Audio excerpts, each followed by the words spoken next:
Helena Crowell stood on that rain-slicked platform, all 6 feet 2 inches of her, watching the man who'd promised to marry her take one look at her height and turn his back forever. 8 months of letters. 8 months of hope. Gone in the time it took for Eamon Pike's smile to die. But what that cruel businessman didn't know was that rejection would lead Helena straight into the arms of a man who built his world tall enough to fit her. A timber baron who saw her height not as a flaw, but as magnificence itself. This is the story of the mail-order bride who was rejected for taking up too much space until she found a place built exactly to her measure.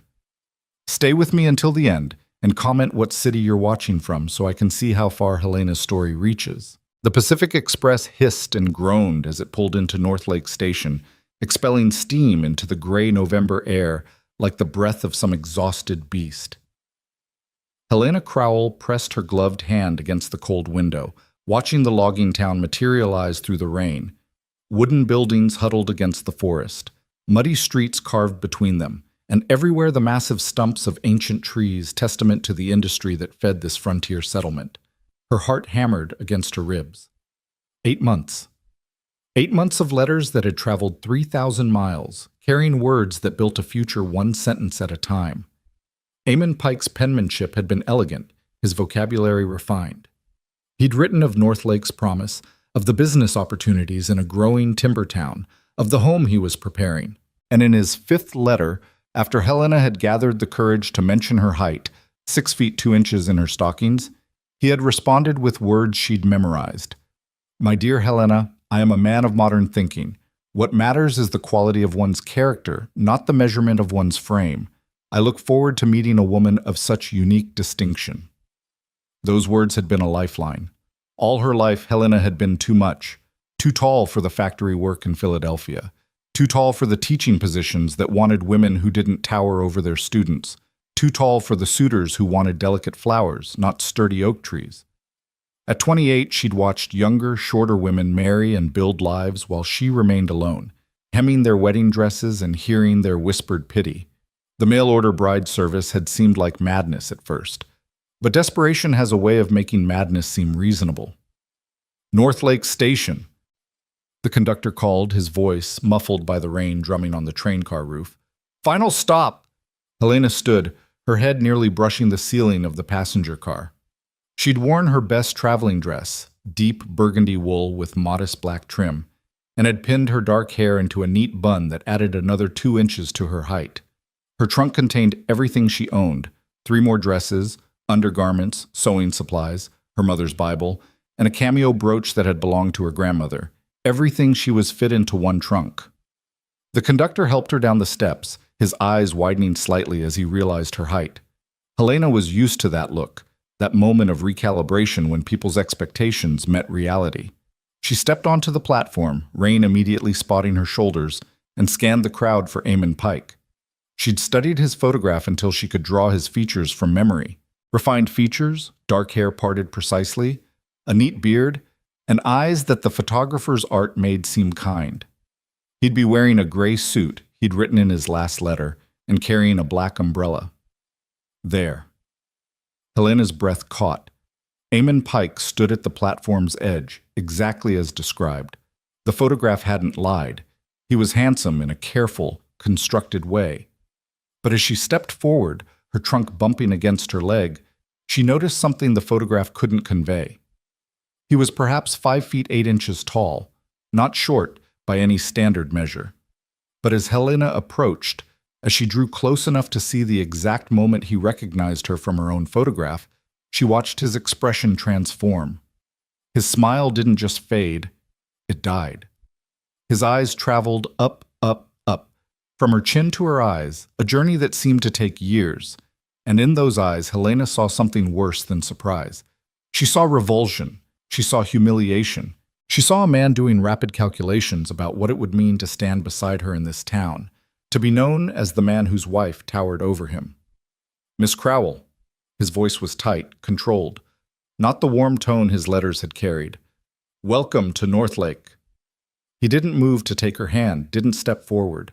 The umbrella stayed firmly over his own head while rain darkened her shoulders. Mr. Pike.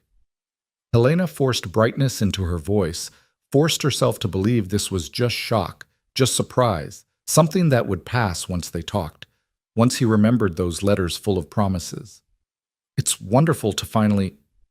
You're very tall. The words came out flat, accusatory. Around them, the platform was emptying. Other passengers were being greeted by family, by friends, being folded into embraces and swept away under shared umbrellas. But Helena stood alone in the rain with a man who looked at her like she was a problem requiring solution. Yes, Helena said carefully. I mentioned that in my letters. I believe I was quite clear about, you said you were tall. Eamon's jaw worked. You didn't say you were a giantess. The word hit like a slap. Helena had been called many things in her 28 years. Tall, certainly.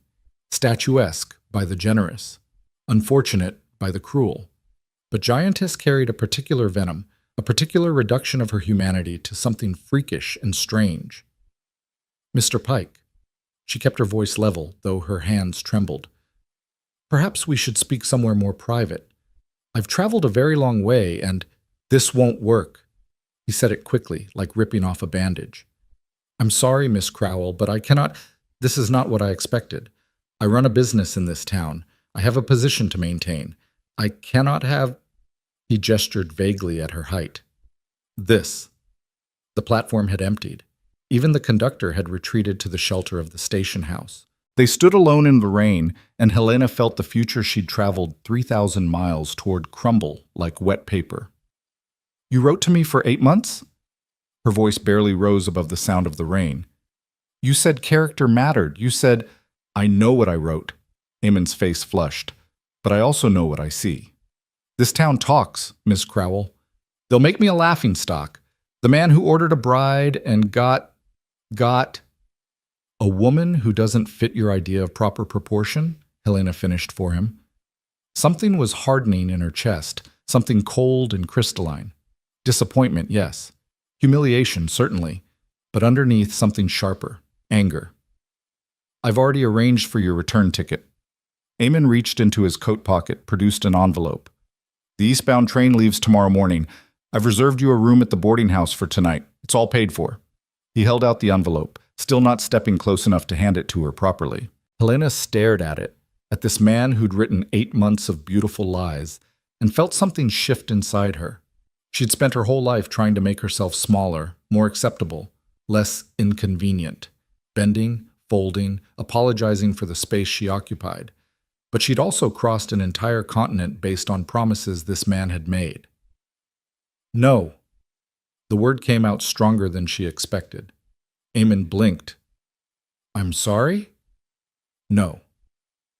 Helena straightened to her full height. Rain ran down her face, plastered her hair to her skull, but she didn't flinch. You don't get to summon me across 3,000 miles and then dismiss me like I'm an unsatisfactory piece of furniture. You made promises, Mr. Pike. You created expectations. You can't simply... I can do exactly that. Eamon's voice turned cold. You're not my wife, Miss Crowell. We had no legal contract. I have no obligation to you beyond basic Christian charity, which I'm extending by paying for your room and your return passage. Now take the ticket before I lose my patience entirely. He thrust the envelope toward her. Helena looked at it, at his face, at the empty platform and the strange town beyond and the rain that showed no signs of stopping. She thought about Philadelphia, about the boarding house room she'd given up, about the factory job she'd quit, about the humiliation of returning to face the women who'd pitied her departure. She thought about having nothing, and then she thought about having at least her dignity. Helena took the envelope, but she didn't open it. She simply tucked it into her coat pocket and met Eamon Pike's eyes with a level gaze that made him look away first. Thank you for your charity, Mr. Pike, she said, her voice carrying a weight that made the word charity sound like the insult it was. I'll be sure to remember it. She picked up her trunk, heavy, awkward, loaded with everything she owned, and walked past him toward the station house. Her shoulders were soaked through. Her fingers were numb, but she kept her spine straight and her head high, and she didn't look back to see if he was watching. The station house offered minimal shelter, a wooden structure with a pot-bellied stove that threw off grudging heat and benches worn smooth by waiting travelers. The clerk behind the window was a thin man with wire spectacles who barely glanced up as Helena entered. "Excuse me," Helena said, setting her trunk down with a thump that made the clerk look up. "I need directions to the boarding house." The clerk's eyes widened slightly at her height, but to his credit, his expression remained professional. "Flint's boarding house, you mean? That's where most folks stay. Head down Main Street, take the left fork at the mill, 3 buildings down. Can't miss it. Mrs. Flint runs a clean establishment." "Thank you." Helena hesitated, then asked, "Is there any other option? Another boarding house, perhaps?" The clerk shook his head. "Not for respectable ladies. There's the timber camp lodgings, but those are for workers only, and the hotel above the saloon, but I wouldn't recommend—" "I understand. Thank you." Helena picked up her trunk again and stepped back into the rain. Main Street was a morass of mud and timber planks laid down as makeshift sidewalks. The buildings crowded close: a general store, a smithy, a sawmill with its blade currently silent, a church with a steeple that looked too grand for the rough buildings around it. Men in work clothes hurried past, heads down against the weather. A wagon loaded with massive logs rolled by, wheels throwing up mud. This was supposed to be her new home. Helena found the boarding house exactly where the clerk had described. A 2-story structure that looked newer than its neighbors, painted a cheerful yellow that seemed absurd in the gray rain. A sign above the door read, "Flint's Boarding House, Clean Rooms, Respectable Tenants Only." Helena climbed the front steps and knocked. The woman who answered was perhaps 50, with iron gray hair pinned severely back and sharp eyes that swept over Helena in one comprehensive glance. She was short, barely 5 feet tall, and had to crane her neck back to meet Helena's gaze. "Help you?"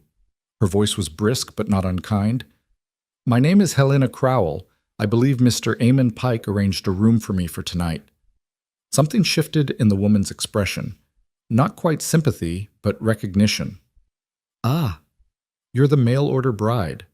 The words hung in the air between them. In a town this small, news clearly traveled faster than rain. "I was supposed to be," Helena said quietly.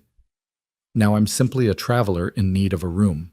The woman, Mrs. Flint, Helena presumed, studied her for a long moment. Then she stepped back, opening the door wider. "Well, come in out of the rain before you catch your death. I'm Marjorie Flint, and I run this establishment. Pike paid for one night, but we can discuss further arrangements if you need them." The interior of the boarding house was as neat as its exterior promised. Polished wood floors, simple but sturdy furniture, oil lamps casting warm light against the gloom outside. A sitting room open to the left, where an elderly man dozed in a chair near the fireplace. Stairs climbed to the right. "Your room's on the 2nd floor," Marjorie said, already moving toward the stairs. "I'll help you with that trunk. Lord knows you've had a day of it already." Between the two of them, they managed to haul the trunk up the narrow stairs. Marjorie led Helena to a room at the end of the hall, small but clean, with a narrow bed, a washstand, a chair, and a window that looked out toward the forest beyond town. "Dinner's at 6, Marjorie said, setting down her end of the trunk with a grunt. "Nothing fancy, but it's hot and filling. Breakfast at 7. Outhouse is out back, but there's a chamber pot under the bed if you need it at night. Any questions?" Helena stood in the center of the small room, dripping rainwater onto the floorboards, and felt the full weight of her situation settle onto her shoulders. Tomorrow morning, she was supposed to board a train back to Philadelphia. Back to nothing. "Mrs. Flint," she heard herself say. "What if I wanted to stay longer than one night?" Marjorie's eyebrows rose. "You'd need to pay. $2 a week for room and board paid in advance." $2. Helena had exactly $17 to her name, enough for 8 weeks if she spent nothing else. And then what? "I'll let you know in the morning," Helena said. Marjorie nodded, then paused at the door. "Miss Crowell? I don't know what Pike told you, and I don't know what you were expecting, but I will say this, Northlake isn't a bad town. Rough, certainly. Full of men who spend too much time in the forest, and not enough in civilized company. But there's decent people here, and a woman with skills can make a life, if she's determined enough." "What kind of skills?" Helena asked. "Can you cook, sew, keep accounts, teach children, nurse the sick?" Marjorie ticked off on her fingers. Any useful skill can be turned to profit in a place like this, if you're willing to work and not too proud to start small. After Marjorie left, Helena stood at the window and stared out at the rain-soaked town. Smoke rose from chimneys, lights glowed in windows.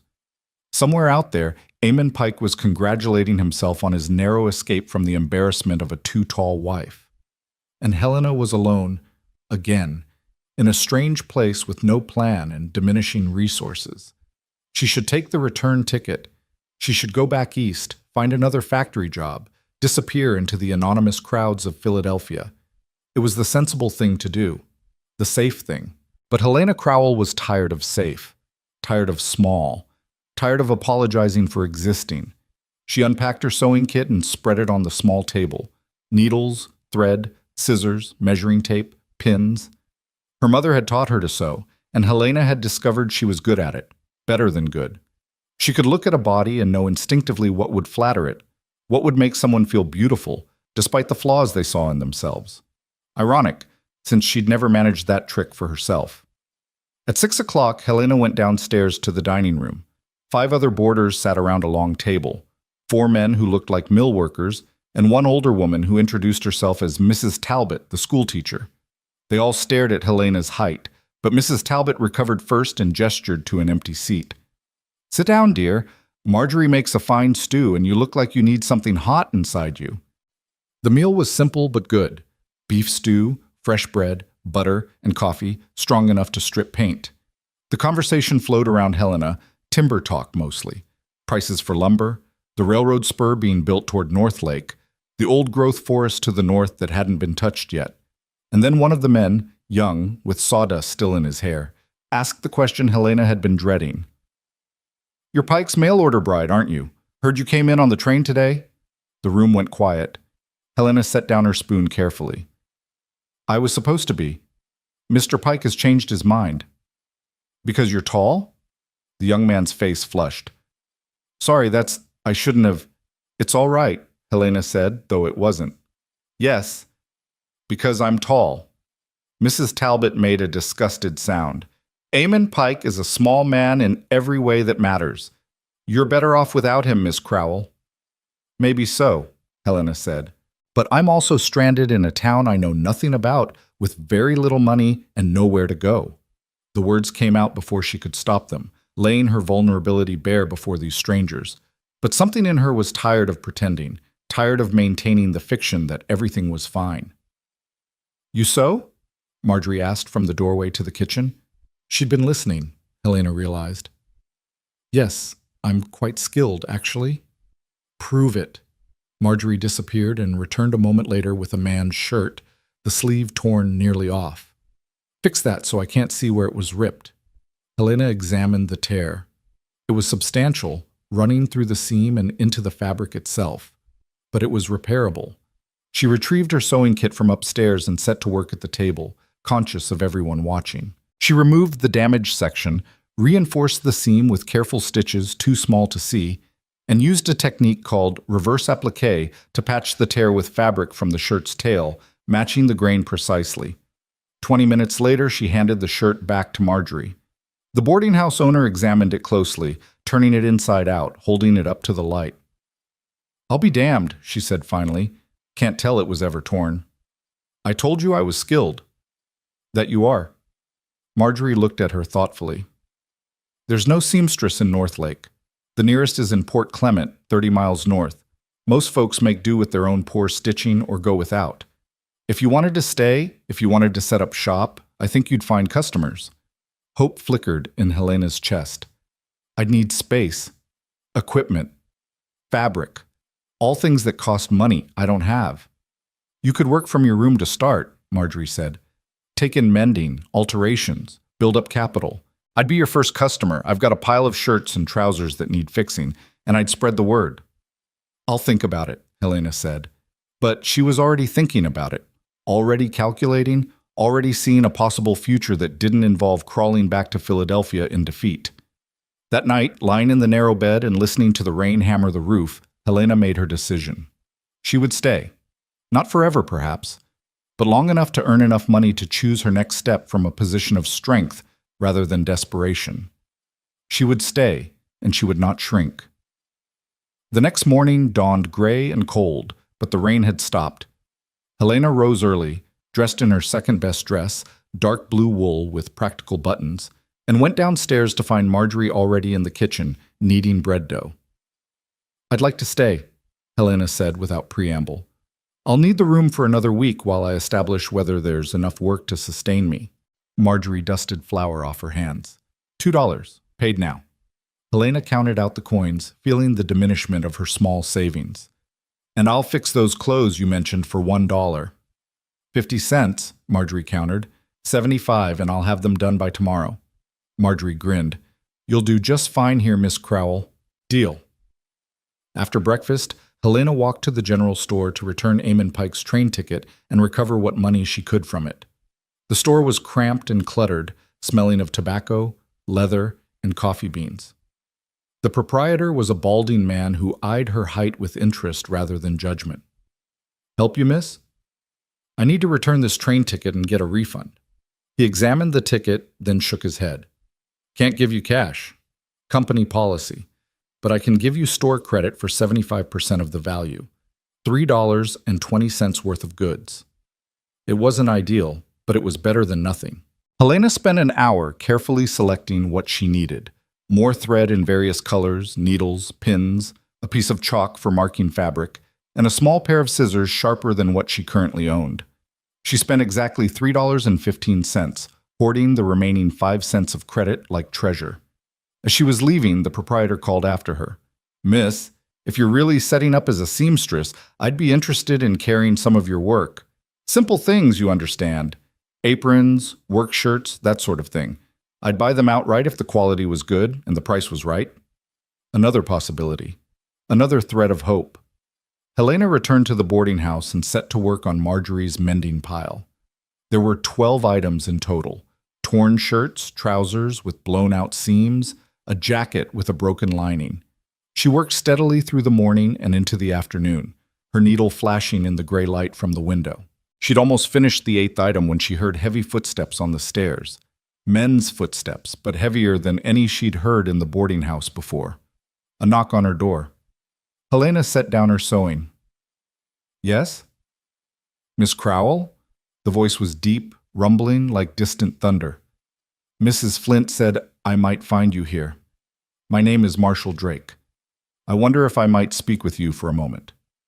Helena opened the door and found herself looking up. Looking up. In her entire adult life, Helena could count on one hand the number of times she'd had to tilt her head back to meet someone's eyes. But Marshall Drake was enormous. 6 feet 8 inches at least, broad-shouldered and barrel-chested, with hands that looked like they could snap logs like kindling. He wore working clothes, heavy canvas trousers, a wool shirt, boots caked with mud and sawdust. His face was weathered, tanned from years of outdoor work, with a strong jaw and eyes the color of pine bark.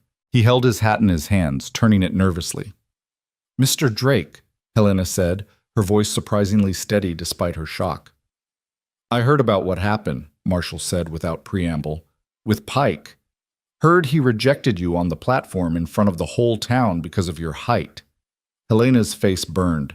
"News travels quickly in North Lake. It's a small town, and Pike's been bragging about his good sense in sending you back." Marshall's jaw tightened. "Wanted folks to know he made the smart business decision, I suppose." The humiliation of it struck Helena fresh. Not only had Eamon Pike rejected her, he was using her rejection as a story to tell, a way to demonstrate his cleverness. She was a joke to him, a narrow escape, an amusing anecdote. "Was there something you needed, Mr. Drake?" Helena asked, her voice tight. "I wanted you to know you're not the only tall soul in this town," Marshall said quietly, "and that some of us don't think height is something to be ashamed of." He said it so simply, so matter-of-factly, that Helena felt something crack in her chest. All the tears she'd been holding back, all the hurt and humiliation and rage, suddenly pressed against her control like water against a dam. "Thank you," she managed. "That's very kind of you to say." "Not kind. True." Marshall shifted his weight, making the floorboards creak. "Mrs. Flint mentioned you might be staying in North Lake, setting up as a seamstress." "I'm considering it." I have a business proposition, if you're interested. Marshall glanced down at his massive frame. Finding clothes that fit me is nearly impossible. Most of my shirts I have to order from a specialty tailor in Seattle, and they cost a fortune and take months to arrive. If you could make me work shirts that actually fit, I'd pay you well. And I'd recommend you to my timber crews. Most of them are big men with the same problem. Hope flickered again, stronger this time. I'd need to take your measurements, and I'd need to purchase fabric, which would require payment in advance. How much? Helena did quick calculations. Fabric for a man his size, in canvas or heavy cotton, suitable for timber work. Thread, buttons, her labor. $3 per shirt, paid half in advance. It was more than she'd charge for a normal shirt, but Marshall Drake was far from normal-sized. Done, Marshall said immediately. I'll need 6 to start. Here's $9 advance. He pulled coins from his pocket, counted them carefully into her hand. When can you have the first one ready? Helena stared at the money. $9. Combined with what she'd make from Marjorie's mending, she'd have enough to pay for another month's room and board with money left over for fabric and supplies. 1 week, she said, for the first shirt. The rest will follow as I complete them. Fair enough. Marshall's face broke into a smile that transformed his stern features into something almost gentle. Welcome to Northlake, Miss Crowell. I hope you'll stay a while. After he left, Helena sat down on her bed and counted the money 3 times, making sure it was real. $9, a commission for 6 more shirts, the promise of recommendations to timber crews. Maybe, just maybe, she could make this work. The afternoon faded into evening. Helena finished Marjorie's mending and delivered it to the boarding house owner, who examined each piece with a critical eye before nodding approval and paying the promised 75 cents. Good work, Marjorie said. I'll tell everyone I know. You'll have customers before week's end, I'd wager. That night at dinner, Helena noticed the other boarders looking at her differently. Not with pity or curiosity, but with something like respect. Mrs. Talbot asked if Helena could let out a dress for her. I'm not as slim as I used to be, and I can't bear to give up this particular dress. One of the mill workers wondered if she could patch his good jacket. By the time Helena returned to her room, she had 3 more commissions and had earned another $1 in advance payments. She stood at her window, looking out at Northlake. Somewhere out there, Eamon Pike was probably congratulating himself on dodging a bullet. Somewhere out there was the train station where he'd humiliated her, the platform where he'd looked at her height and seen only embarrassment. But somewhere out there was also Marshall Drake, a man who'd sought her out not despite her height, but because he understood what it meant to be too tall for a world built too small. Helena touched the coins in her pocket. $9 from Marshall, $1 from various boarders, 75 cents from Marjorie. She had nearly $11 now, more than she'd had this morning. She had work to do, shirts to sew, fabric to purchase, a business to build. She had chosen to stay, and she would not apologize for the space she took up. The rain started again as she prepared for bed, drumming on the roof like applause. Helena lay in the darkness, listening to it, and for the first time since stepping off that train, she felt something other than despair.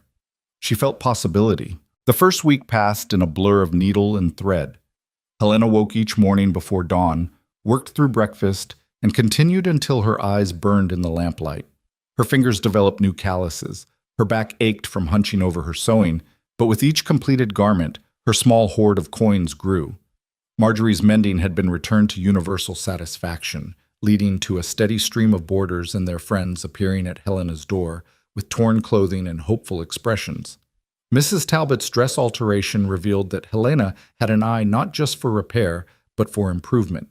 She'd suggested taking in the shoulders and adding a small pleat at the waist that transformed a frumpy garment into something almost fashionable. Mrs. Talbot had been so delighted she'd paid an extra 50 cents and shown the dress to half the town. By the end of that first week, Helena had earned enough to pay for another 3 weeks of room and board. More importantly, she'd established herself as someone useful, someone with skills this rough timber town needed. Marshall Drake's first shirt was ready on the 8th day. Helena had spent hours getting the measurements right, cutting the heavy canvas carefully, reinforcing the seams that would take the most stress. She'd made the shoulders broad enough to accommodate his frame, the sleeves long enough to reach his wrists, the body roomy enough for movement without being baggy. She'd even added an extra reinforcement at the elbows, where the fabric would wear fastest. When she delivered it to the address he'd given her, a small office near the sawmill with Drake Timber Company painted on the window, Marshall tried it on immediately. He stretched, bent, reached, testing the garment's limits. "Miss Crowell," he said finally, "this is the first shirt I've owned in 5 years that actually fits. How soon can you make the others?" "1 per week," Helena said. "I have other commissions and I want to maintain quality." "Fair enough, and I meant what I said about recommending you to my crews." Marshall pulled a small notebook from his desk, scribbled something, and tore out the page. "These are the names of my 3 foremen.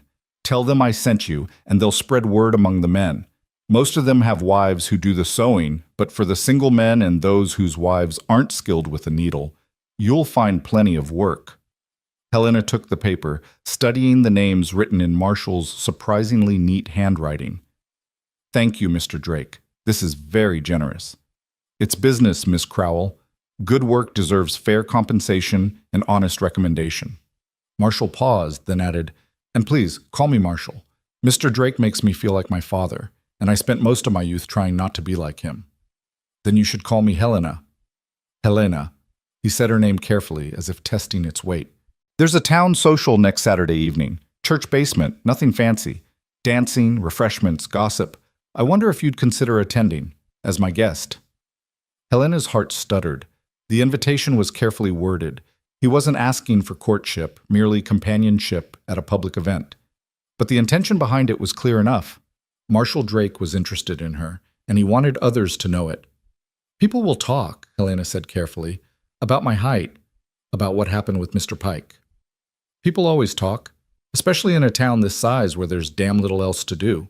Marshall met her eyes steadily. "But they'll talk regardless. Might as well give them something worth talking about." Helena thought about Eamon Pike, who'd been ashamed to be seen with her, who'd rejected her publicly to protect his precious dignity. And here was Marshall Drake, the largest employer in Northlake, owner of the biggest timber operation in the territory, inviting her to a town social where everyone would see them together. "I'd be honored," Helena said. Marshall's face split into a genuine smile. "Saturday evening, then, 7 o'clock. I'll collect you from the boarding house." As Helena walked back through town, she noticed something that would have been invisible a week ago. People nodded to her, called her by name. A woman she didn't recognize stopped her to ask about mending a quilt. A mill worker tipped his hat and asked if she'd gotten his message about the torn jacket. She was becoming part of Northlake's fabric, thread by thread. That afternoon, Helena walked to the general store with Marshall's list of foremen and enough money to purchase fabric for his remaining shirts. The proprietor, she'd learned his name was Thomas Garrett, greeted her with a broad smile. "Miss Crowell, perfect timing. I sold 3 of those work aprons you made. Ladies were very impressed with the quality. Can you make me 6 more by end of month?" Helena had made the aprons as an experiment, using scrap fabric left over from other projects. Simple designs, but well constructed with reinforced pockets and sturdy ties. She'd sold them to Garrett for 40 cents each, and he'd marked them up to 75. "I can do that," Helena said. "Same price as before?" "Agreed. And I'll need canvas for those shirts, I assume. I got a new bolt in just yesterday. Heavyweight, good quality." While Garrett measured and cut fabric, Helena studied the foremen's names Marshall had given her. She didn't know any of them personally, but she'd learned enough about Northlake's social structure to understand that reaching the timber crews meant going through these men. "Mr. Garrett," Helena asked, "do you know where I might find Samuel Hendricks, Robert Chen, or Thomas Blackwell?" Garrett looked up from the fabric. "The Drake timber foreman? They'll be at the mill yard most days, or at the Stag's Head in the evening. Hendricks is the tall fellow with the red beard. Chen is the one who actually runs things despite Hendricks technically being senior, and Blackwell is the young one with more ambition than sense." He paused. "Why are you looking for them?" "Marshall Drake suggested I introduce myself. I'm hoping to offer my services to the timber crews." Garrett's eyebrows rose. "Drake recommended you personally? Well now, that's something. He's not usually one to throw his weight around for favors. Must have been impressed with your work. I hope so. Word of advice, Miss Crowell, timbermen are rough but fair. They'll test you, make sure you can deliver what you promise. But if you prove yourself reliable, they're loyal customers. And they've got money to spend working the camps as they do. Helena paid for the fabric, spending 3 of her precious dollars, and carried it back to her room. But instead of starting on Marshall's shirts immediately, she changed into her most practical dress and walked toward the mill yard. The sawmill was the heart of North Lake's economy. Helena could hear it from blocks away. The shriek of the saw blade biting into logs, the shouts of workers, the crash of timber being moved and stacked. The air smelled of fresh-cut wood and machine oil. The mill yard was chaos organized by long practice. Logs waited in massive piles. Workers guided them onto the mill's conveyor system. The saw blade, easily 6 feet across, spun with terrifying speed, reducing ancient trees to boards with brutal efficiency. Other workers stacked the finished lumber, loading it onto wagons for transport. Helena stood at the yard's edge, suddenly aware of how out of place she looked. A tall woman in a dark dress, surrounded by men in work clothes covered in sawdust and sweat. Several workers noticed her, elbowing their companions and pointing. "Help you, miss?" A man with a red beard approached, wiping his hands on a rag. He was tall, not as tall as Marshall, but taller than most men, and had the weathered look of someone who'd spent years outdoors. "I'm looking for Samuel Hendricks." "You found him, and you are?" "Helena Crowell. Marshall Drake suggested I speak with you about offering sewing services to your crew." Hendricks' expression shifted from curiosity to understanding. "You're the seamstress. Heard about you. Also heard about what happened with Pike." He said it matter-of-factly, without judgment. "Drake mentioned he'd sent you our way, said you made him a shirt that actually fits, which is high praise from a man who usually makes do with whatever he can find." "I'm good at what I do," Helena said simply. "I'm offering mending, alterations, and custom work. Fair prices, quality guaranteed." "Show me." Hendricks gestured to the mill yard. "See that fellow by the lumber stack? The big one with the torn shirt? That's Robert Chen, my second foreman. If you can fix that shirt so it'll last another 6 months of hard work, I'll recommend you to the whole crew." Helena studied the man in question. He was broad-shouldered and muscular, and his shirt had a tear across the back that looked like it had caught on something sharp. The fabric around it was already starting to fray. "I can do that, but I'll need to take the shirt with me, work on it properly. Bring it to Flint's boarding house tomorrow morning before your shift starts, and I'll have it ready by evening." Hendricks considered this, then nodded. "Fair enough." "Chen!" he bellowed across the yard. "Get over here!" Robert Chen approached, and Helena saw that he was younger than she'd initially thought, perhaps 30, with intelligent eyes and an air of quiet competence. Hendricks explained the situation, and Chen studied Helena with frank curiosity. "You're the one Pike rejected," Chen said. "It wasn't a question." "I am." "His loss, I'd say. Man who can't see past the surface isn't worth much." Chen pulled off his torn shirt unselfconsciously, revealing another shirt underneath.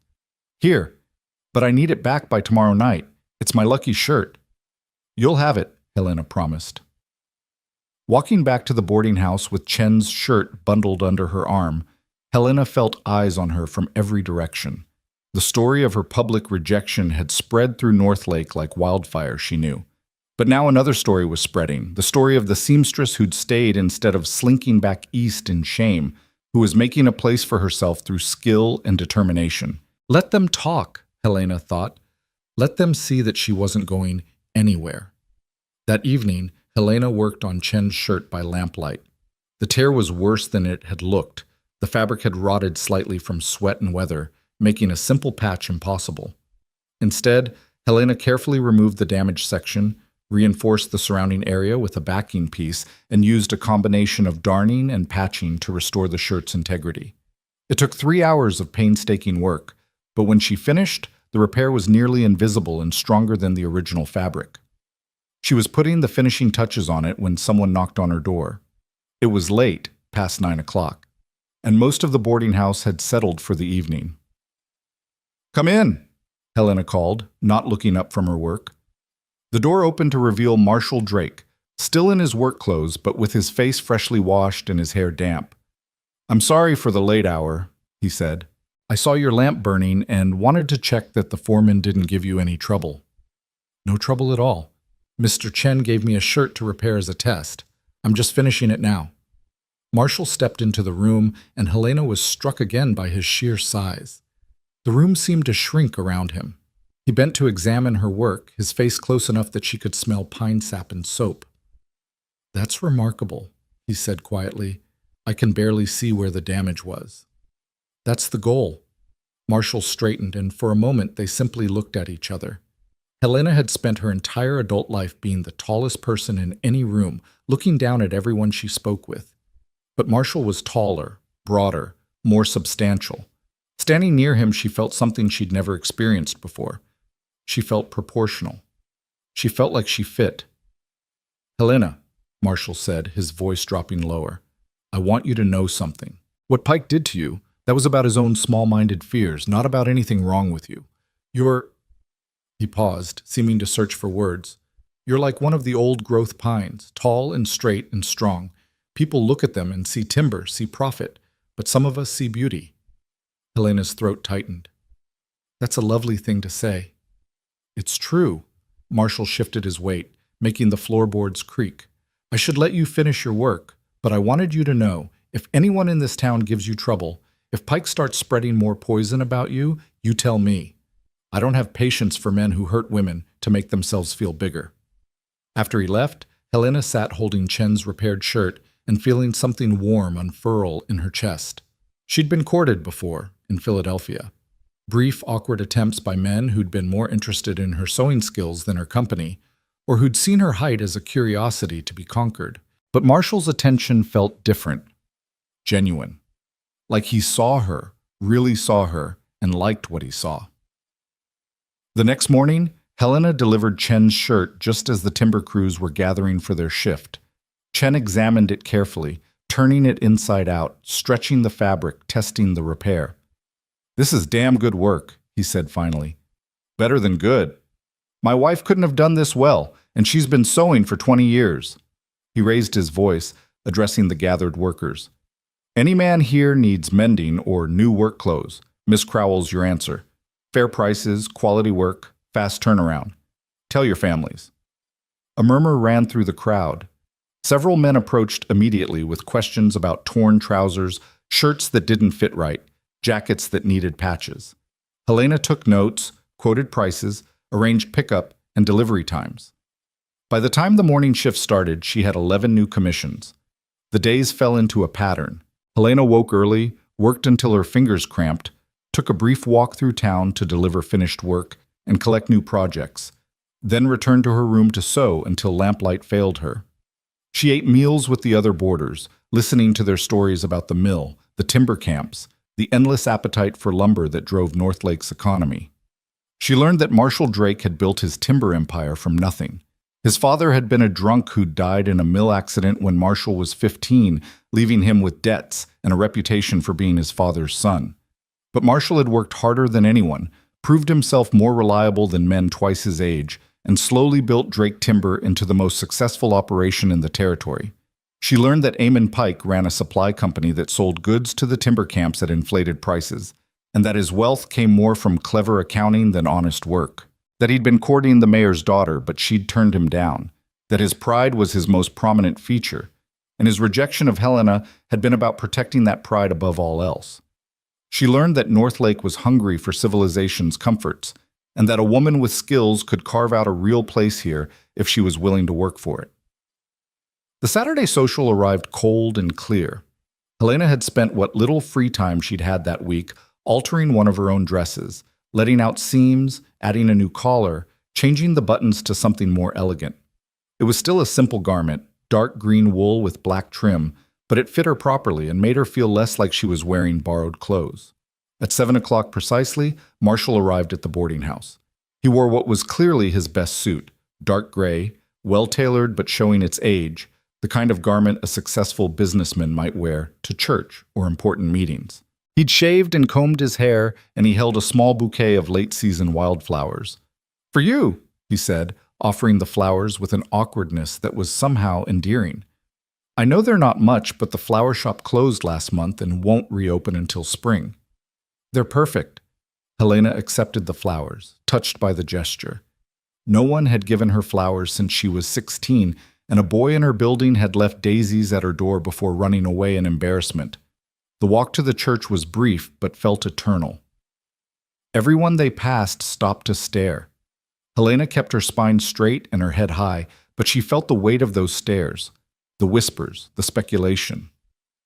Marshall seemed oblivious to it all. He walked beside her with easy confidence, occasionally pointing out buildings or sharing bits of town history.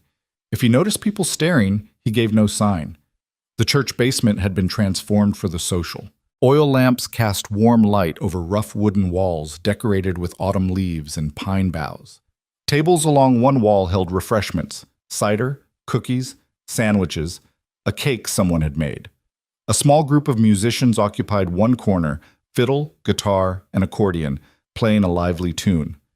The room fell silent when Helena and Marshall entered. Helena felt every eye turn toward them, felt the collective intake of breath. She was already taller than most women in the room, but standing beside Marshall, they were impossible to ignore.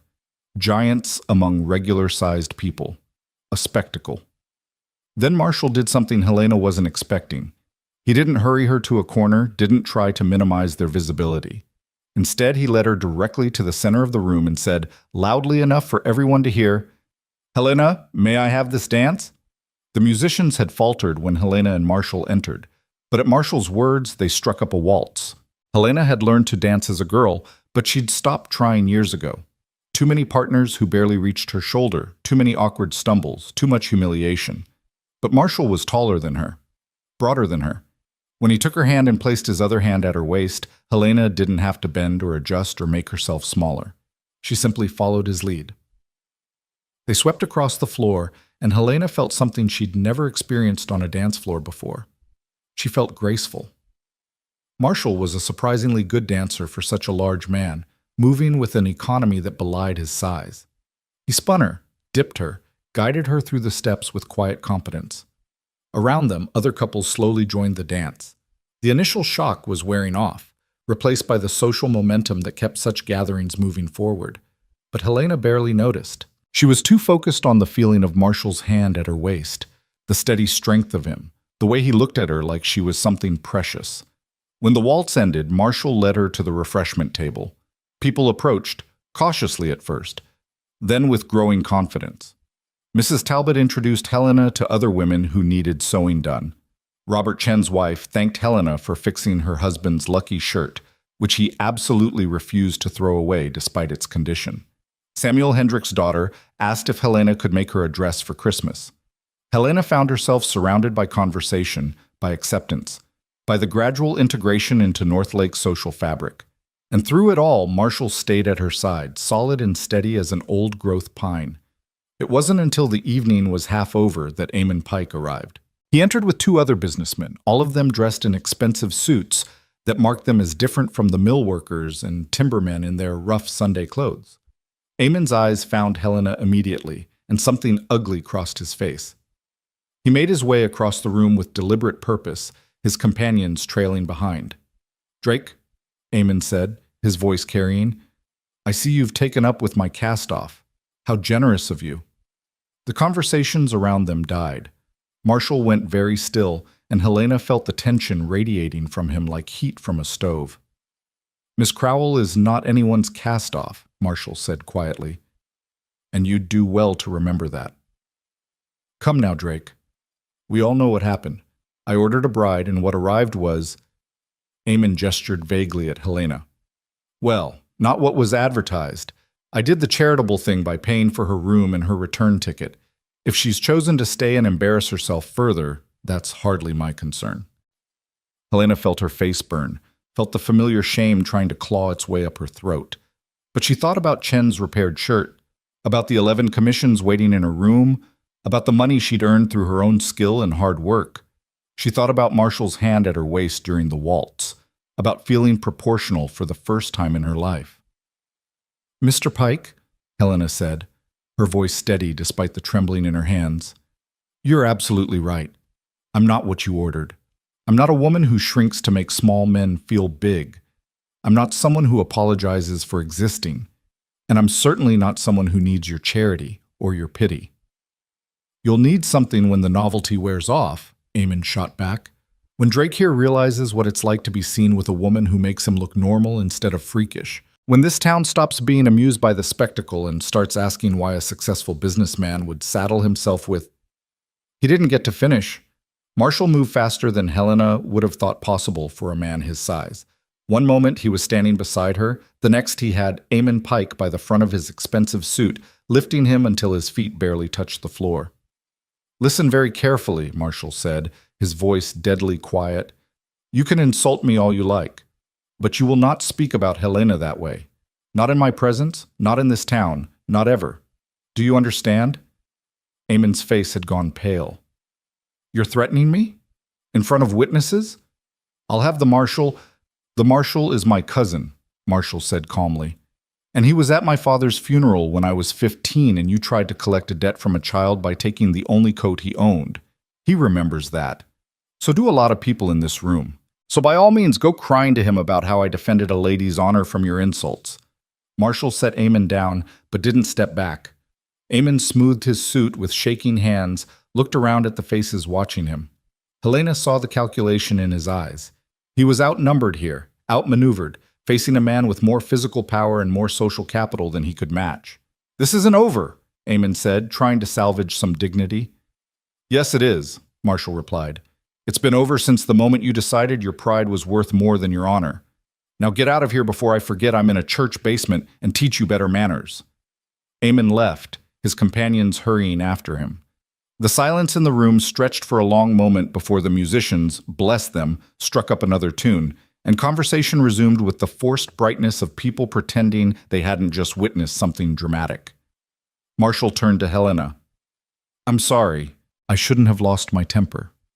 You defended me, Helena said softly. No one's ever defended me before. Then you've been spending time with the wrong people. Marshall offered his hand. Dance with me again? Let's remind this town what they just saw. Two tall people who refused to shrink for anyone's comfort. They danced 3 more dances, and by the third one, Helena realized something had shifted in the room. People weren't staring anymore. They were smiling, nodding, accepting this tall couple as part of North Lake's landscape, as natural as the mountains and the trees. When Marshall walked Helena back to the boarding house later that evening, the streets were quiet and cold. Their breath misted in the air between them. Thank you for tonight, Helena said at the boarding house steps. For inviting me, for defending me, for... She paused, searching for words. For making me feel like I belong somewhere.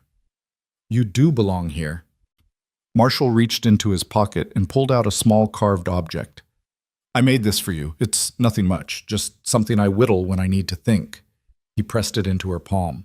By the light of the street lamp, Helena saw it was a tiny pine cone, carved with such detail that she could make out individual scales. It was beautiful and delicate and completely unexpected from such large, work-roughened hands. It's perfect, Helena whispered. Tall things aren't flaws, Marshall said quietly. They're wonders. The tallest trees catch the most sun. They can see the farthest. They stand through storms that flatten everything else. That's not something to apologize for, Helena. That's something to celebrate. He left her standing on the boarding house steps, holding a carved pine cone and feeling like maybe, just maybe, she'd found a place where she could stand at her full height without apology. Inside her room, Helena set the pine cone on her bedside table where she'd see it first thing every morning. Then she sat down at her work table and looked at the pile of commissions waiting for her attention. Marshall's remaining shirts, mending for 3 timber workers, a dress alteration for Mrs. Talbot, the work aprons for Garrett's store. She had work. She had money. She had a place to sleep and food to eat. She had Marshall Drake's carved pine cone and his steady presence and his unwavering belief that her height was something wonderful instead of something shameful. She had a future in Northlake, if she wanted it. Helena threaded her needle and began to sew, her fingers moving with the confidence of someone who knew exactly what she was building, stitch by careful stitch. The weeks that followed the town's social should have been peaceful. Helena's business was thriving beyond her expectations. She'd completed Marshall's remaining shirts, each one earning his enthusiastic approval and recommendations to more timber workers. Her room at the boarding house had become a makeshift shop, with fabric bolts stacked in corners and garments in various stages of completion hanging from hooks she'd installed on the walls. Marjorie had stopped charging her the standard rate, instead working out an arrangement where Helena paid less rent in exchange for keeping all of the boarding house's linens and curtains in good repair. Helena had even begun setting aside money for her own sewing machine. Thomas Garrett at the general store had shown her a catalog with a Singer model that could be ordered from Seattle. It would cost $45, a fortune. But with her current pace of work, she could save enough in 4 months, maybe 3 if she took on extra projects. She was building something real, something that belonged to her. But Eamon Pike wasn't finished with her. It started small. A whisper here, a casual comment there. Helena first noticed it when Mrs. Talbot mentioned that someone had asked her whether Helena had the proper permits to run a business from the boarding house. Then Robert Chen's wife stopped by to mention, almost apologetically, that someone had been asking questions about whether Helena's prices were fair or if she was taking advantage of the timber workers. "Who's asking these questions?" Helena had asked. Mrs. Chen had looked uncomfortable. "I didn't want to say, but it's Pike. He's been going around town talking to the council members, saying things about how there's laws about operating businesses without proper licensing, about how newcomers need to prove themselves before they're allowed to just set up shop." Helena's stomach had tightened. "I'm just sewing, taking in mending. How does that require licensing?" "It probably doesn't," Mrs. Chen had assured her. "But Pike knows how to make trouble. He knows which men on the council owe him favors, which ones he can pressure. You should talk to Marshall. He'll know what to do." But Helena had been reluctant to run to Marshall with her problems.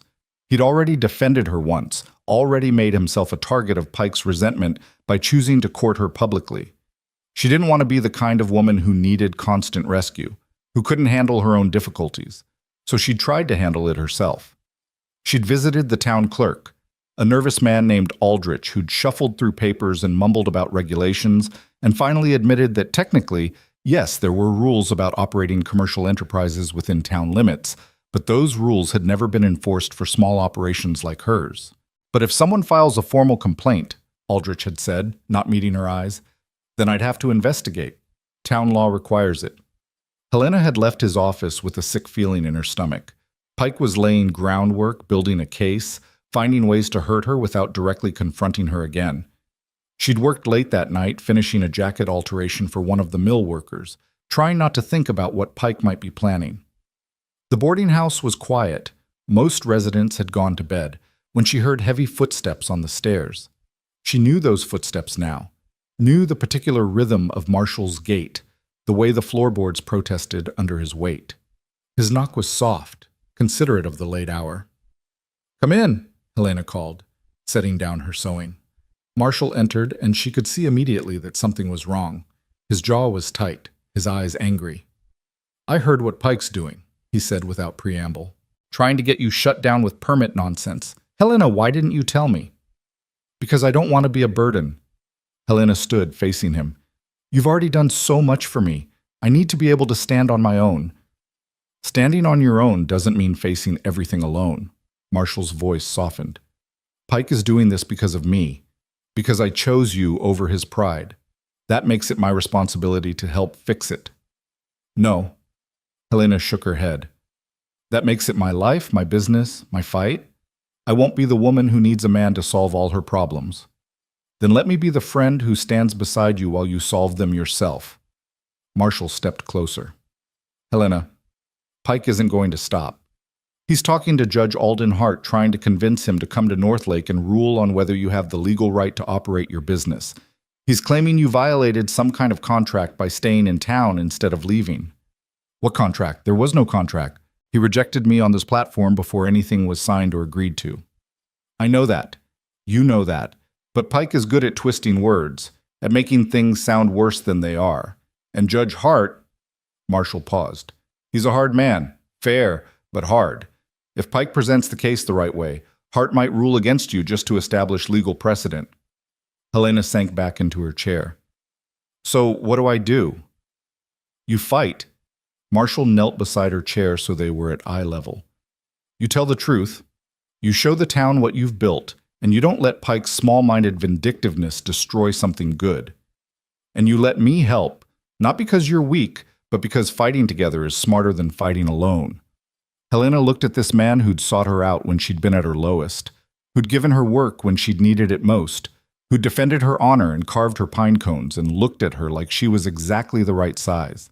She thought about Philadelphia and all the years she'd spent trying to be small and invisible and inoffensive.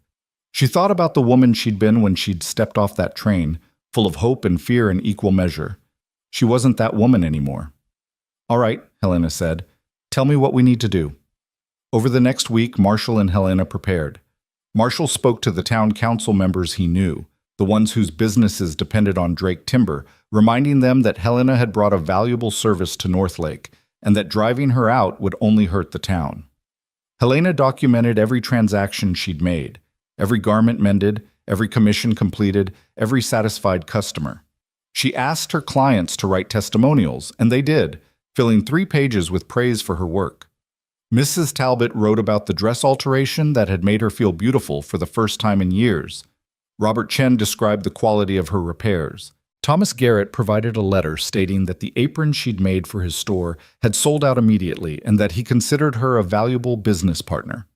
Helena also went through her correspondence with Eamon Pike, organizing the letters chronologically, highlighting the places where he'd accepted her height and expressed eagerness to meet her.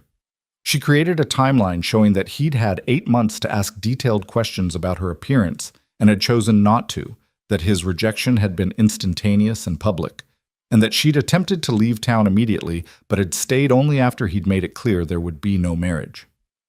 This is good, Marshall said, reviewing her documentation.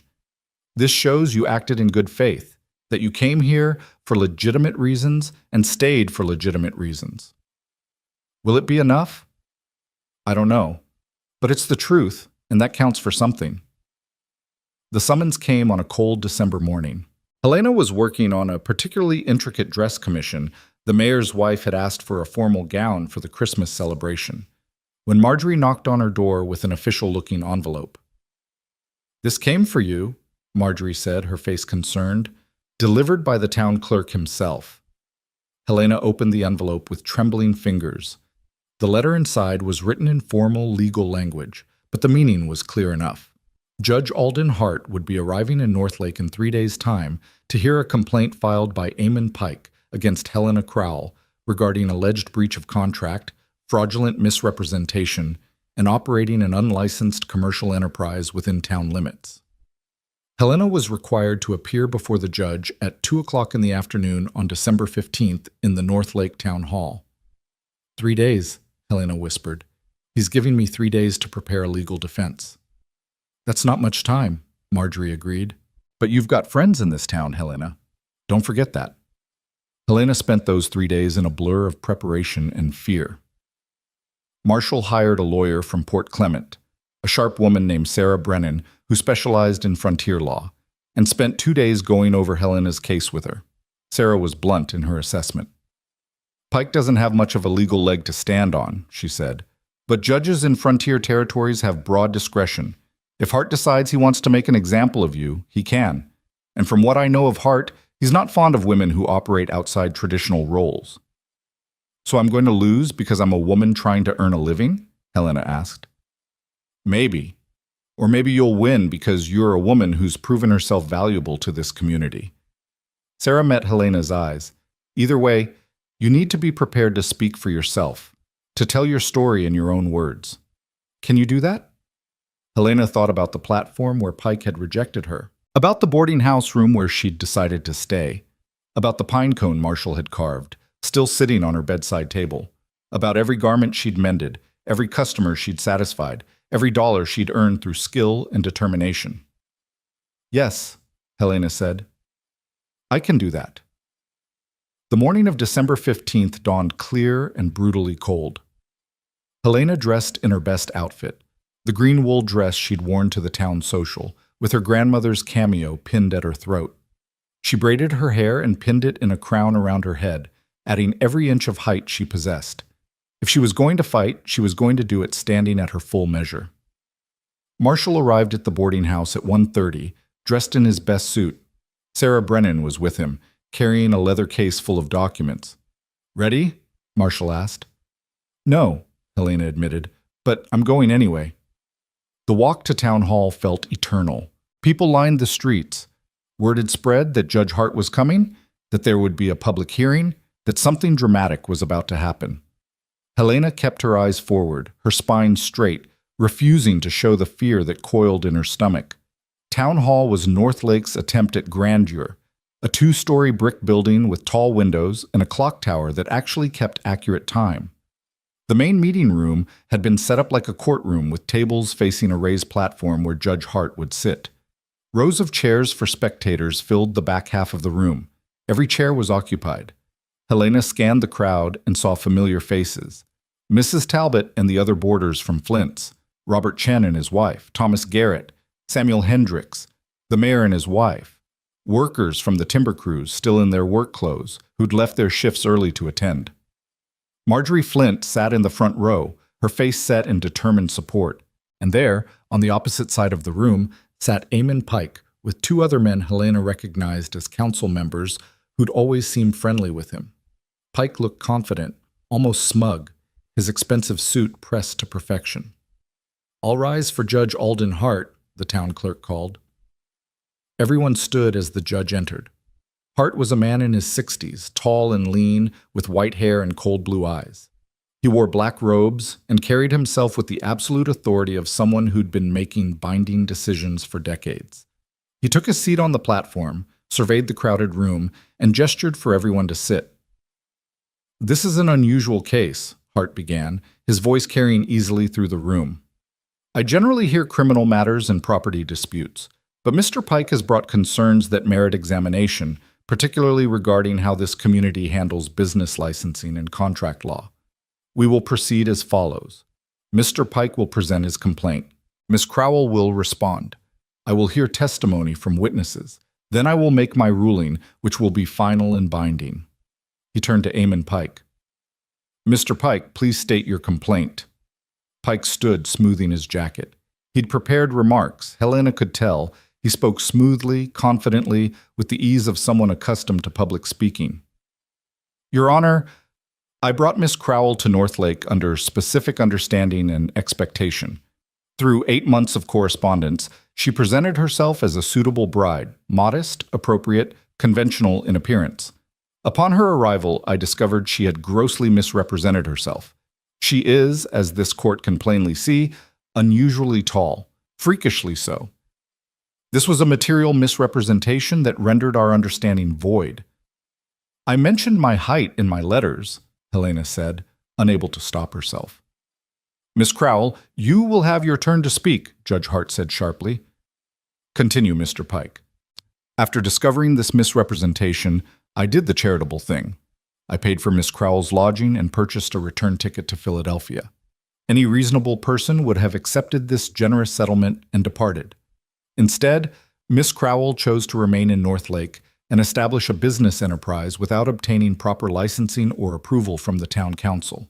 She has been operating in violation of municipal codes for nearly 2 months. And what harm has this caused you personally, Mr. Pike?" Judge Hart asked. Pike's expression shifted, becoming harder. "She has damaged my reputation, Your Honor, made me a subject of mockery. People say I'm too small-minded to appreciate an unusual woman. They question my judgment, and she has done this while operating illegally within our town limits, thumbing her nose at proper procedure and the rule of law." "I see. Miss Crowell, you may respond." Helena stood, and the room seemed to tilt. Every eye was on her. Judge Hart watched her with those cold blue eyes. Pike wore a satisfied smirk. But Marshall sat at the table beside her, solid and steady, and when she glanced at him, he nodded encouragement. "Your Honor," Helena began, and was grateful her voice didn't shake. "Mr. Pike is correct that I am tall. I'm 6 feet and 2 inches. I've been this height since I was 17 years old, and in my 3rd letter to Mr. Pike, I told him exactly that. I described my height in detail because I didn't want there to be any surprises. I wanted whoever might marry me to know exactly what they were getting. She pulled out Pike's letters, the ones she'd organized so carefully. Mr. Pike responded by saying, and I quote, "I am a man of modern thinking. What matters is the quality of one's character, not the measurement of one's frame. I look forward to meeting a woman of such unique distinction." He wrote that, "Your Honor," in his own hand. He had 8 months to ask more questions, to request a photograph, to express any concerns. He chose not to. "The letters prove nothing," Pike interrupted. "She could have been deliberately vague." "Mr. Pike, you will wait your turn," Judge Hart said. "Continue, Miss Crowell." "When I arrived, Mr. Pike took one look at me and rejected me publicly, on the platform, in front of witnesses. He didn't take me aside. He didn't give me even a moment of courtesy. He simply decided I was too embarrassing to be associated with and arranged for my departure, which I was prepared to accept." Helena's hands tightened on the letters. "I didn't come to Northlake to cause trouble or to damage Mr. Pike's reputation. I came because I believed his promises. When those promises proved false, I tried to leave. But I'd given up everything in Philadelphia, my job, my room, my life there. I had nowhere to go and very little money. So when Mrs. Flint offered me a chance to earn my keep through my sewing skills, I took it, not to spite Mr. Pike, but to survive." "And the business licensing?" Judge Hart asked. "I wasn't aware I needed specific licenses for small-scale mending and alteration work done from my boarding house room. When Mr. Aldrich informed me of the regulations, I immediately began the process to comply. But before I could complete that process, Mr. Pike filed this complaint." "She's operating a full commercial enterprise," Pike interjected, "making goods for sale, taking contracts." "I'm a seamstress," Helena said, and her voice carried through the room. "I fix torn clothing. I alter garments that don't fit properly. I make simple items like aprons and work shirts.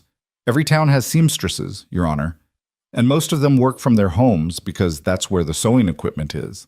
Am I to be punished for that? Or am I being punished because Mr. Pike's pride can't tolerate the fact that I've built a life here after he tried to send me away in shame?" The room erupted. People shouting support, shouting objections, Judge Hart banging his gavel for order. Through the chaos, Helena kept her eyes on the judge, watching him watch the crowd, seeing him calculate what this case really meant. When order was finally restored, Judge Hart said, "I'd like to hear from witnesses. Who can speak to Miss Crowell's character and business practices?" Marjorie Flint stood first. "Your Honor, I run a respectable boarding house. I've known Miss Crowell since the day she arrived, and she's been nothing but honest and hardworking. She pays her rent on time, keeps her room neat, and has never caused a moment of trouble. The mending work she does is exceptional quality, and she charges fair prices. She's exactly the kind of person we want in Northlake." Mrs. Talbot was next. "I'm the school teacher, Your Honor. I've lived in this town for 12 years. Miss Crowell altered a dress for me, and her work was so good I've recommended her to half the women in town. She's skilled, professional, and kind. We're lucky to have her." Robert Chen stood, hat in his hands. "Your Honor, I'm a foreman for Drake Timber. Miss Crowell repaired a shirt for me that I thought was beyond saving. She did it for a fair price and did it well. My crew respects her work, and several of them have hired her for various projects. She's not running some big operation. She's just a woman with a needle and thread, trying to make an honest living." Thomas Garrett testified about the aprons Helena had made for his store, about how they'd sold immediately and how customers had asked for more. The mayor's wife spoke about the dress Helena was currently making for her. 3 timber workers testified about Helena's reliability and fair pricing, and then Marshall stood. "Your Honor, I'd like to speak to Miss Crowell's character." Marshall's voice was steady, but Helena could hear the emotion underneath. When Helena arrived in Northlake, she'd been humiliated publicly by a man who'd made her promises and then broke them the moment she proved inconvenient to his pride. Most people would have crumbled under that, would have taken the return ticket and fled. But Helena stayed, not because she wanted to cause trouble, but because she had courage, because she believed in herself enough to try building something here. Marshall turned to look at Pike. "Eamon Pike wants this court to believe that Helena is operating some kind of fraudulent enterprise. The truth is simpler and sadder. He's a man whose pride was wounded by a woman who refused to disappear when he demanded it. He thought he could reject her, and she'd slink away in shame. Instead, she thrived. And that's what he can't forgive." "Mr. Drake, Judge Hart said dryly, are you perhaps biased in Miss Crowell's favor? Absolutely, Your Honor. I'm courting her. Marshall said it clearly, proudly, letting everyone in the room hear it. I think she's remarkable. And if this court rules against her, if you tell her she has to leave town or stop working because Pike can't tolerate her success, then you're not upholding law. You're upholding one man's vindictive pride. The room erupted again. Judge Hart let it continue for a moment, his expression unreadable, before banging his gavel. Order. I will have order in this courtroom. When silence finally fell, Hart turned to Pike. Mr. Pike, do you have witnesses to present? Pike stood, and Helena could see he was flustered. Marshall's testimony had been more forceful than he'd expected. Your Honor, the facts speak for themselves. There were understandings between Miss Crowell and myself. Were these understandings in writing? Hart interrupted. Some correspondence, but the understanding was clear. Was there a formal contract, a signed agreement of any kind? Pike's jaw worked. The nature of mail-order bride arrangements is based on mutual good faith. That's not an answer, Mr. Pike. Was there a signed contract? No, Pike admitted. But there was an implied contract based on her letters. An implied contract that you claim she violated by being precisely as tall as she told you she was? Judge Hart's tone was cutting now. Mr. Pike, I've read Miss Crowell's letters. She stated her height clearly and repeatedly. You acknowledged it and claimed it didn't matter. That doesn't sound like misrepresentation to me. That sounds like you changed your mind when confronted with reality and are now attempting to use the law to punish Miss Crowell for your own poor judgment. Pike's face flushed. Your Honor, the business licensing violations are minor infractions at worst, and ones that Miss Crowell has attempted to remedy once informed of them. Judge Hart looked out at the crowded room, at the faces watching him, and Helena saw something shift in his expression. This court has heard testimony from numerous respected members of the North Lake community, all praising Miss Crowell's work and character. I've seen evidence that she conducts her business honestly and fairly, and I've heard Mr. Pike fail to articulate any actual harm he's suffered beyond embarrassment of his own making. The judge stood, and everyone in the room rose with him. I rule as follows. There was no binding contract between Eamon Pike and Helena Crowell. Miss Crowell made no material misrepresentations in her correspondence. Her decision to remain in North Lake and establish a seamstress business was entirely within her rights as a citizen of this territory. As for the business licensing, I direct the town clerk to expedite Miss Crowell's licensing application without fee, considering the minor nature of her operation and the valuable service she provides. Hart turned his cold eyes on Eamon Pike. Mr. Pike, this court finds your complaint frivolous and vindictive. You will pay court costs and Miss Crowell's legal fees. And if you bring any further harassment of Miss Crowell to my attention, I will consider sanctions for abuse of the legal process. Am I clear? Your Honor, Pike began.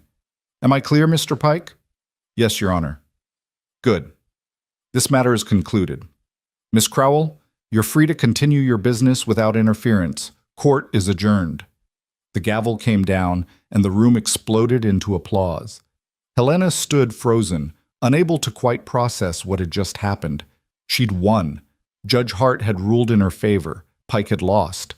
Marjorie reached her first, pulling Helena into a tight hug despite their height difference. Then Mrs. Talbot, then Robert Chen's wife, then a stream of people wanting to congratulate her, to shake her hand, to tell her they'd never doubted she'd prevail.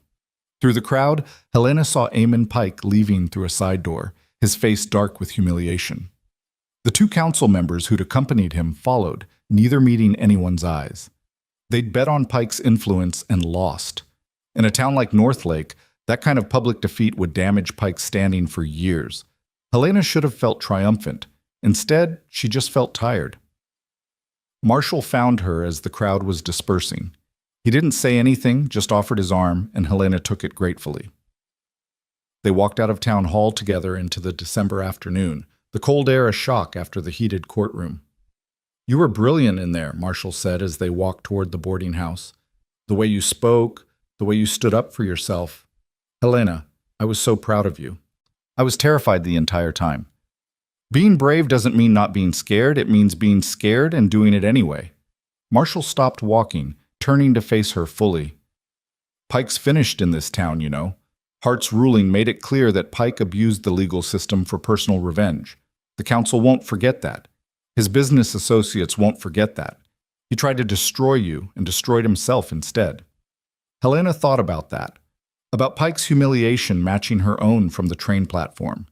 She'd wanted him to face consequences for his cruelty, but now that he had, she felt no satisfaction.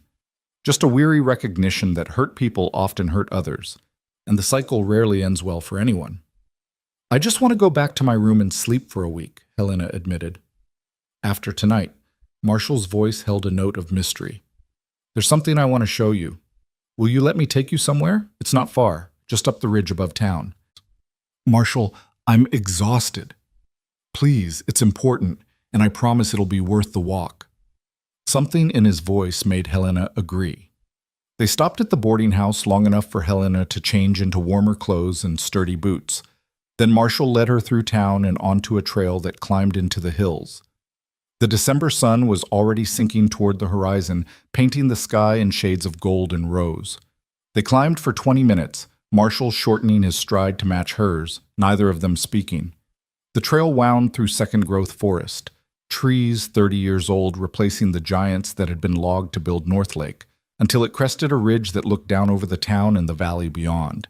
And there, in a clearing on the ridge, stood a house. Not finished, but close.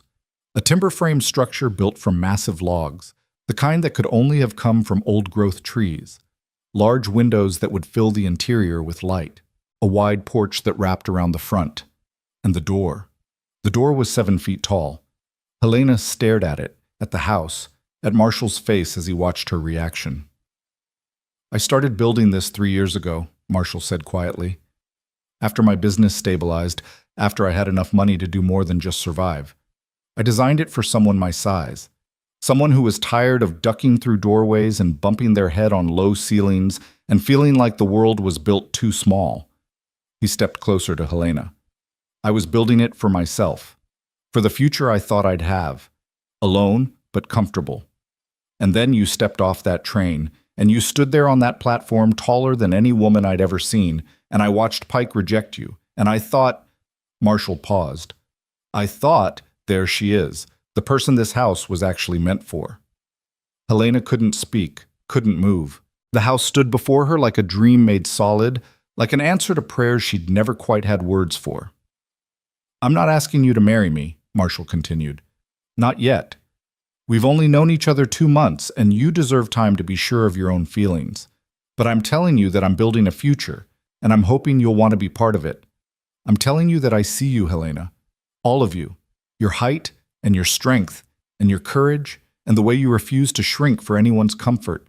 And I'm asking if maybe, someday, you might want to share a home built exactly to your measure. Helena walked toward the house as if pulled by invisible strings. She climbed the porch steps, sturdy, wide, built to support significant weight. She reached up to touch the door frame, easily clearing it with her full height. Through the windows, she could see the interior. A great room with high ceilings, a kitchen with counters that wouldn't require constant bending, a staircase with treads deep enough for large feet. You built this, Helena whispered. You built this before you even knew me. I built this for someone tall, Marshall said, joining her on the porch. For someone tired of apologizing for the space they take up. The fact that person turned out to be you feels less like coincidence and more like destiny. Helena turned to face him, this giant of a man who'd seen her at her lowest and chosen to lift her up, who'd defended her honor, supported her business, stood beside her in court, who'd carved her pine cones and waltzed with her, and now offered her a home built to fit her exactly. I need to show you something, Helena said.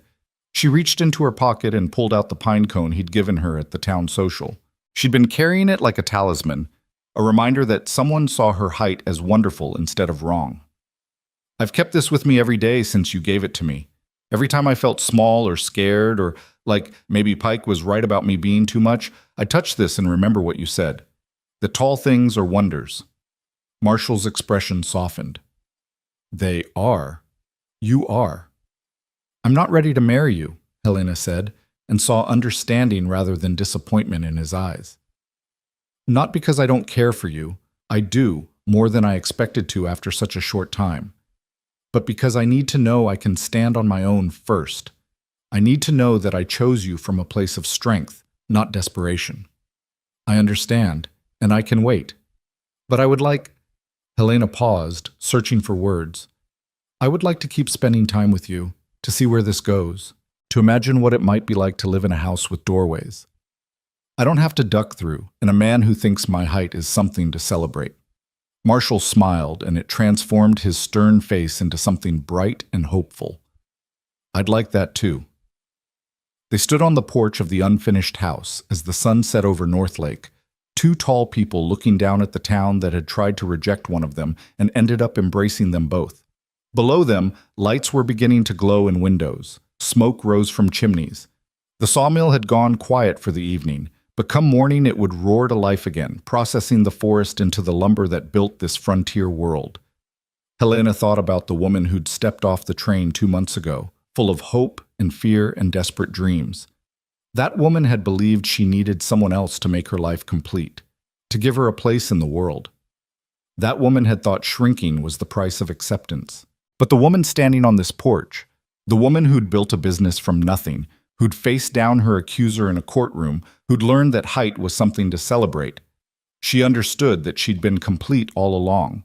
She just needed a place built large enough to let her stand at her full measure.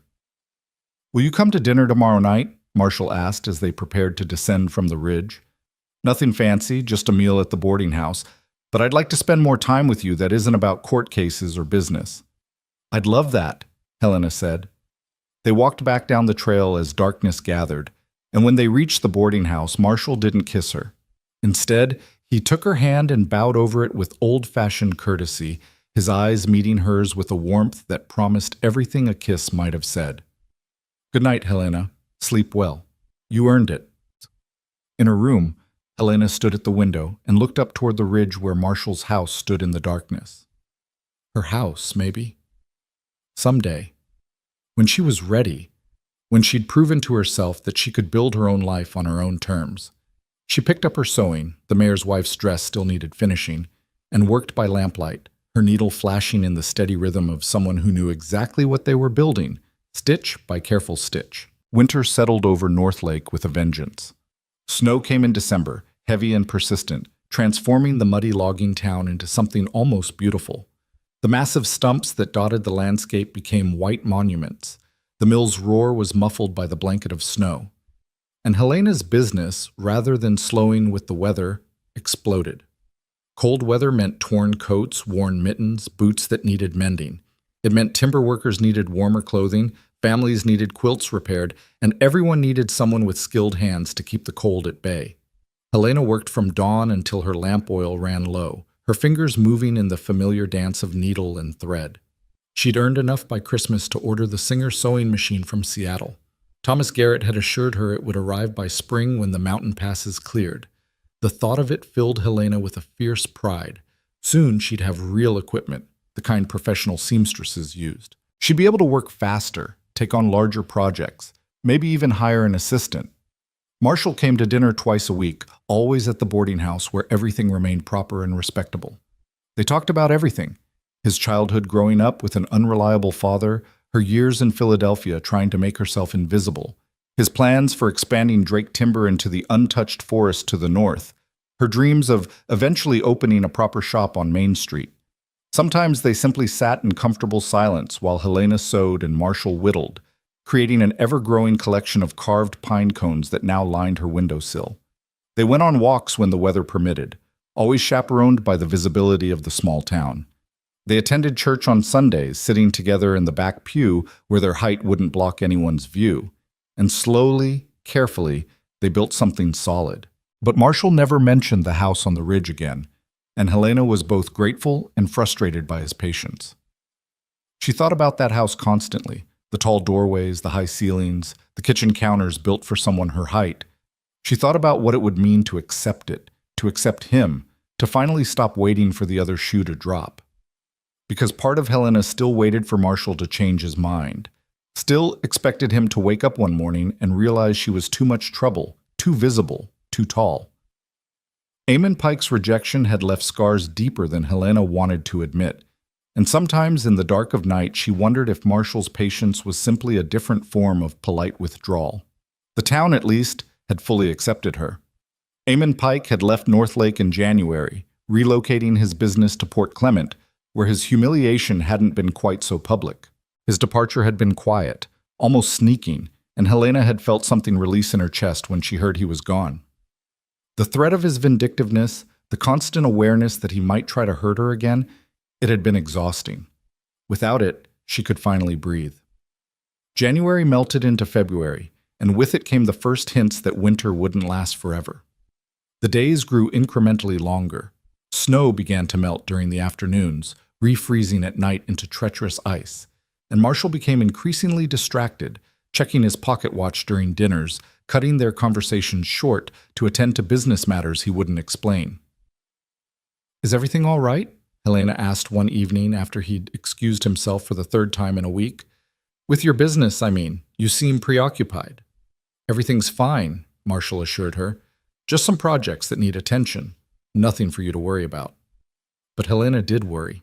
She'd grown to understand Marshall's moods, the way his jaw tightened when he was stressed, the way his hands moved more quickly with his whittling knife when he was thinking through a problem.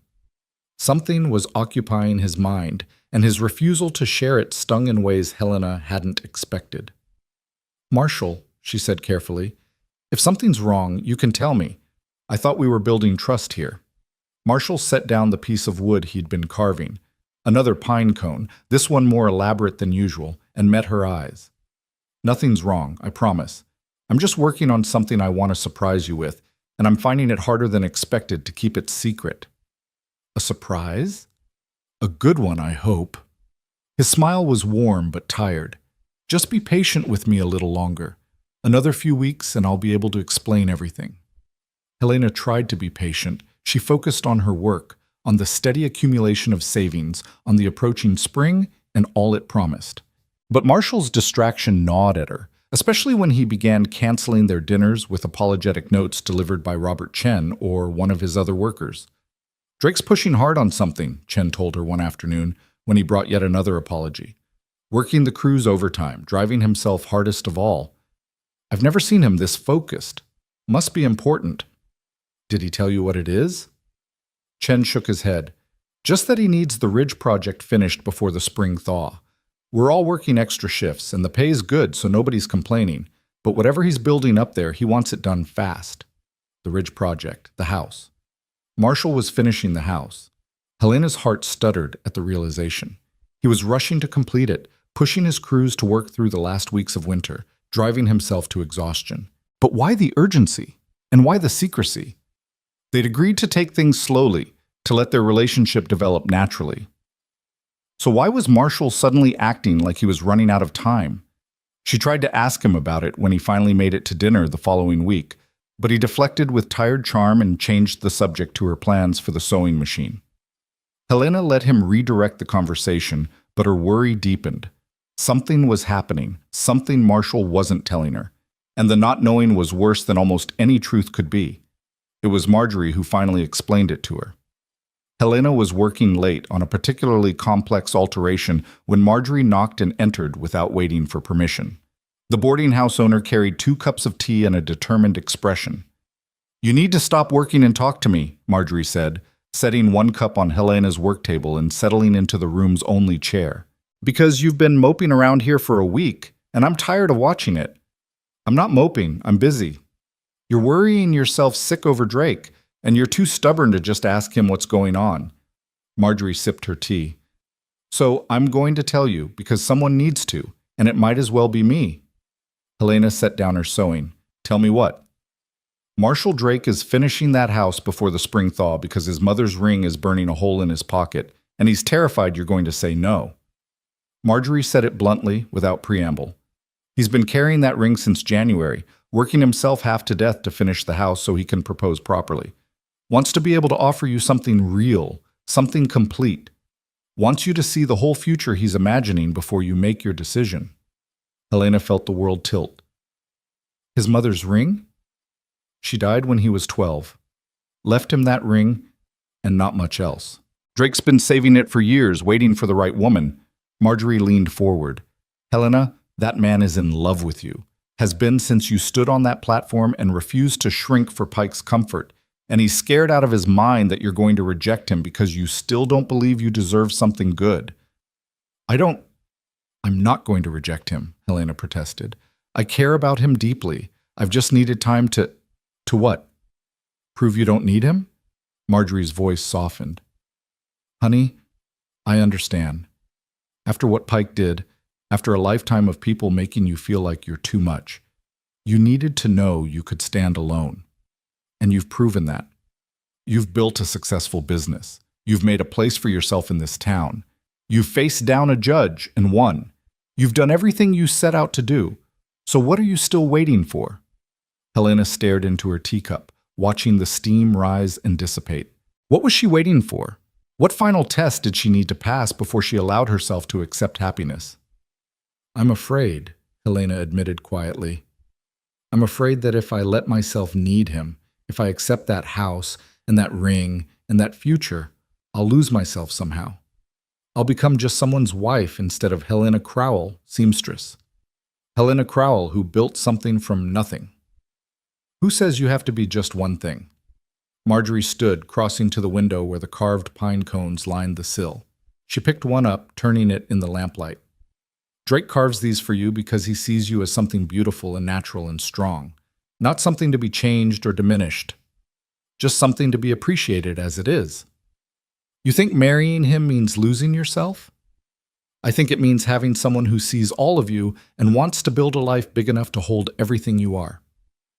After Marjorie left, Helena sat in the quiet of her room and let herself imagine it, accepting Marshall's proposal, moving into that house with its tall doorways and high ceilings, waking up beside someone who thought her height was wonderful, building a life with a man who'd seen her at her lowest and chosen to lift her up instead of pushing her down. It terrified her. It also filled her with a longing so intense it made her chest ache.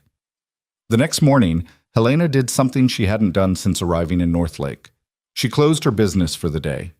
She left a note on her door directing urgent repairs to come back tomorrow, bundled herself in her warmest coat, and set out through the melting snow toward the ridge. The trail was treacherous with mud and ice, but Helena navigated it carefully, her long legs making quick work of the steep sections. She could hear activity before she saw it, hammering, sawing, men's voices calling instructions. She crested the ridge to find the house transformed. Where before it had been a skeleton, now it was nearly complete. The roof was finished, shingled in cedar that would weather to silver. The porch wrapped fully around the structure. Windows were installed, their glass catching the weak February sun, and everywhere men were working, installing trim, hanging doors, painting, finishing. Marshall stood in the center of it all, directing workers with easy authority. He'd removed his coat despite the cold, his shirt sleeves rolled up, sawdust in his hair. He looked exhausted and exhilarated and more alive than Helena had ever seen him. Then he saw her, and everything else seemed to fade.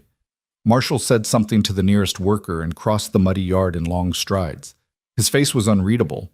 Surprise, concern, something deeper Helena couldn't quite identify. Helena, I wasn't expecting you.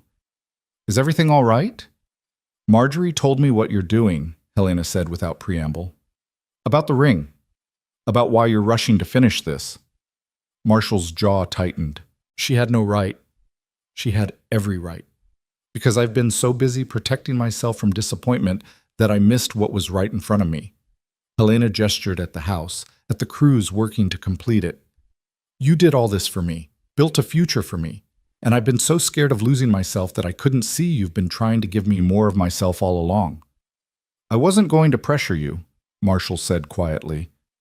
I wanted you to see it finished, to see what our life could look like, and then make your choice freely, without feeling rushed or obligated. When were you planning to show me? Next week, if the weather holds.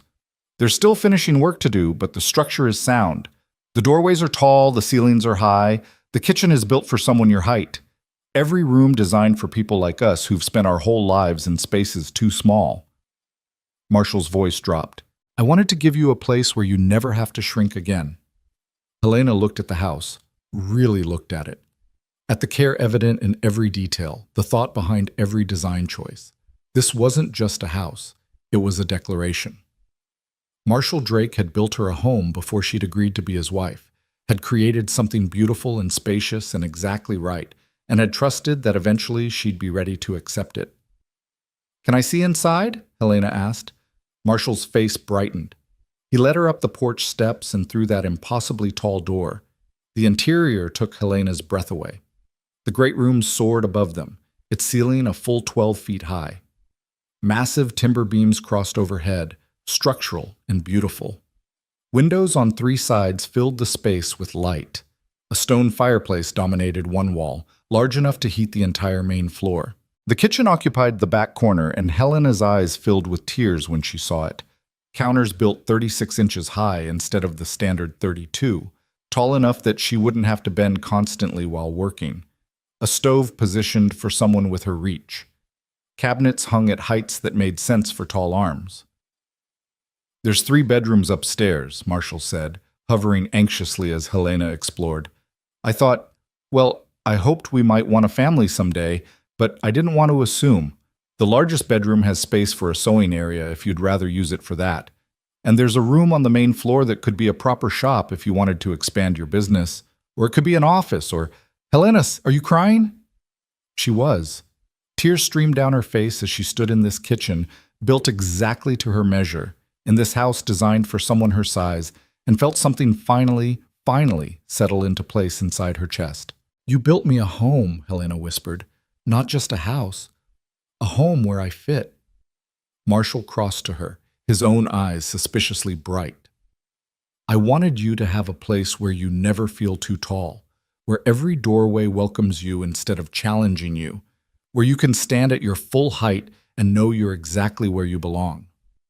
"Marshall Drake," Helena said, looking up at this man who'd seen her completely and loved her anyway. "I spent my whole life waiting for someone to accept me despite my height. But you see my height as part of what makes me wonderful. You built me a house with tall doors and high ceilings, and you never once asked me to be anything other than exactly what I am." "Because you're perfect exactly as you are," Marshall said simply. "I'm not perfect. I'm stubborn and proud and so terrified of being hurt again that I almost miss the best thing that's ever happened to me." Helena reached up to cup his face, this giant of a man who'd been patient enough to wait for her fear to subside. "But I'm not afraid anymore, or maybe I am, but I'm choosing you anyway. Choosing us.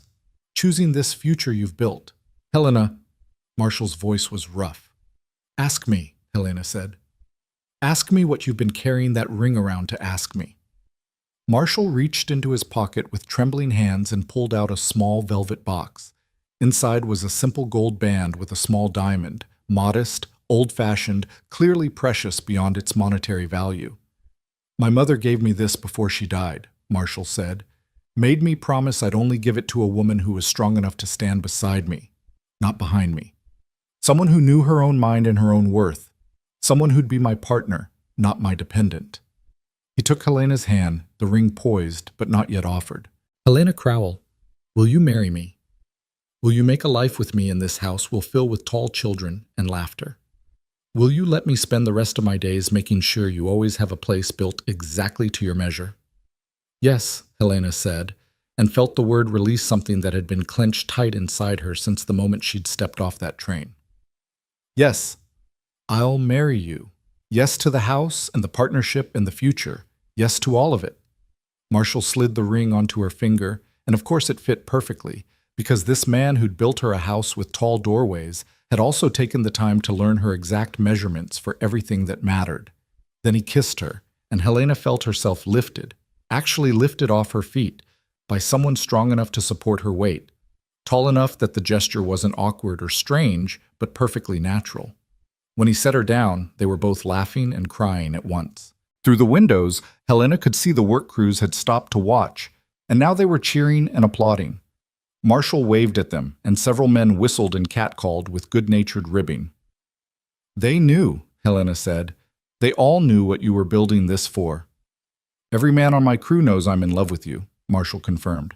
"Have known since the day I saw you on that platform. They've been taking bets on when you'd finally say yes." "What were the odds?" Robert Chen bet on February. He's going to win 3 months' worth of tobacco from the others. Marshall grinned. He said any woman smart enough to build a business from nothing would be smart enough to accept a good man when she found one. Helena laughed, the sound echoing in the empty house. Her house. Her home. She spun in a slow circle, taking it all in. The high ceilings, the tall windows, the space designed specifically for people who'd spent their lives being too large for the world they inhabited. When can we move in? Helena asked. 2 weeks? Maybe 3? There's still finishing work, trim to install, floors to seal, a few minor details, but the structure is sound and the basics are complete. Marshall pulled her close again, and Helena marveled at how perfectly she fit against his chest.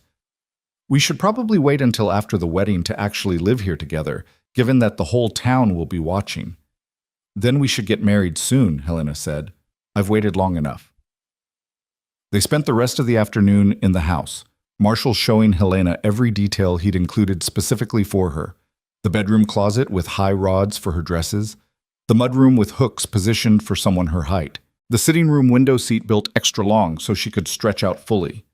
Every room held evidence of his attention, his care, his absolute commitment to building her a place where she belonged. As the sun began to set, Marshall walked Helena back down to town. News of their engagement spread before they'd even reached Main Street. Someone from the work crew had rushed ahead to share it, and by the time they arrived at the boarding house, people were pouring out to congratulate them. Marjorie hugged Helena so hard she lifted her off her feet, despite being a foot shorter. About time. I was beginning to think you'd never stop overthinking things. Mrs. Talbot kissed both of Helena's cheeks. A spring wedding, I hope. I've always thought spring weddings are the most beautiful. Robert Chen shook Marshall's hand and collected his winnings from grumbling crew members with a satisfied grin.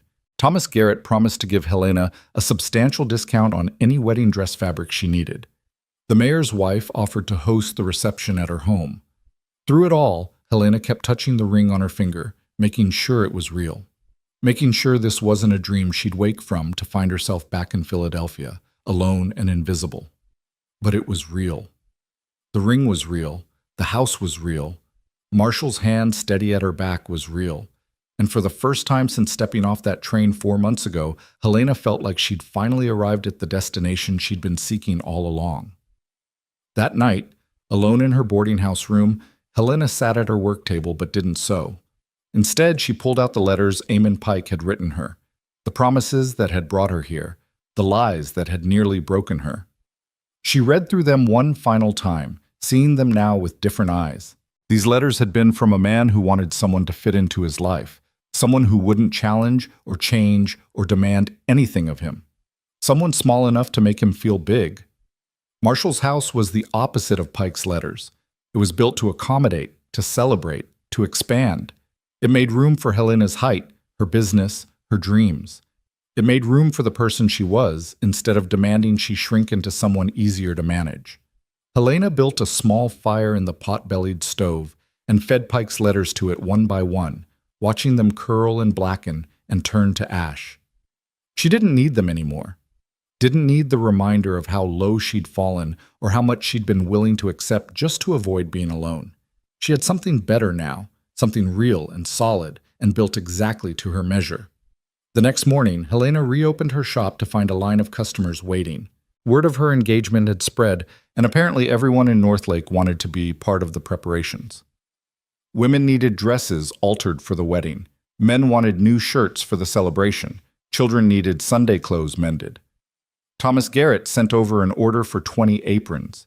His store couldn't keep Helena's products in stock, and he wanted a substantial inventory for the spring rush. Helena threw herself into the work with renewed energy. She had a wedding to pay for, a household to help furnish, a life to build. The Singer sewing machine would arrive in April, Thomas Garrett had confirmed, which meant she'd have professional equipment right when she needed it most. Marshall visited every evening, usually covered in sawdust and exhausted from the push to complete the house.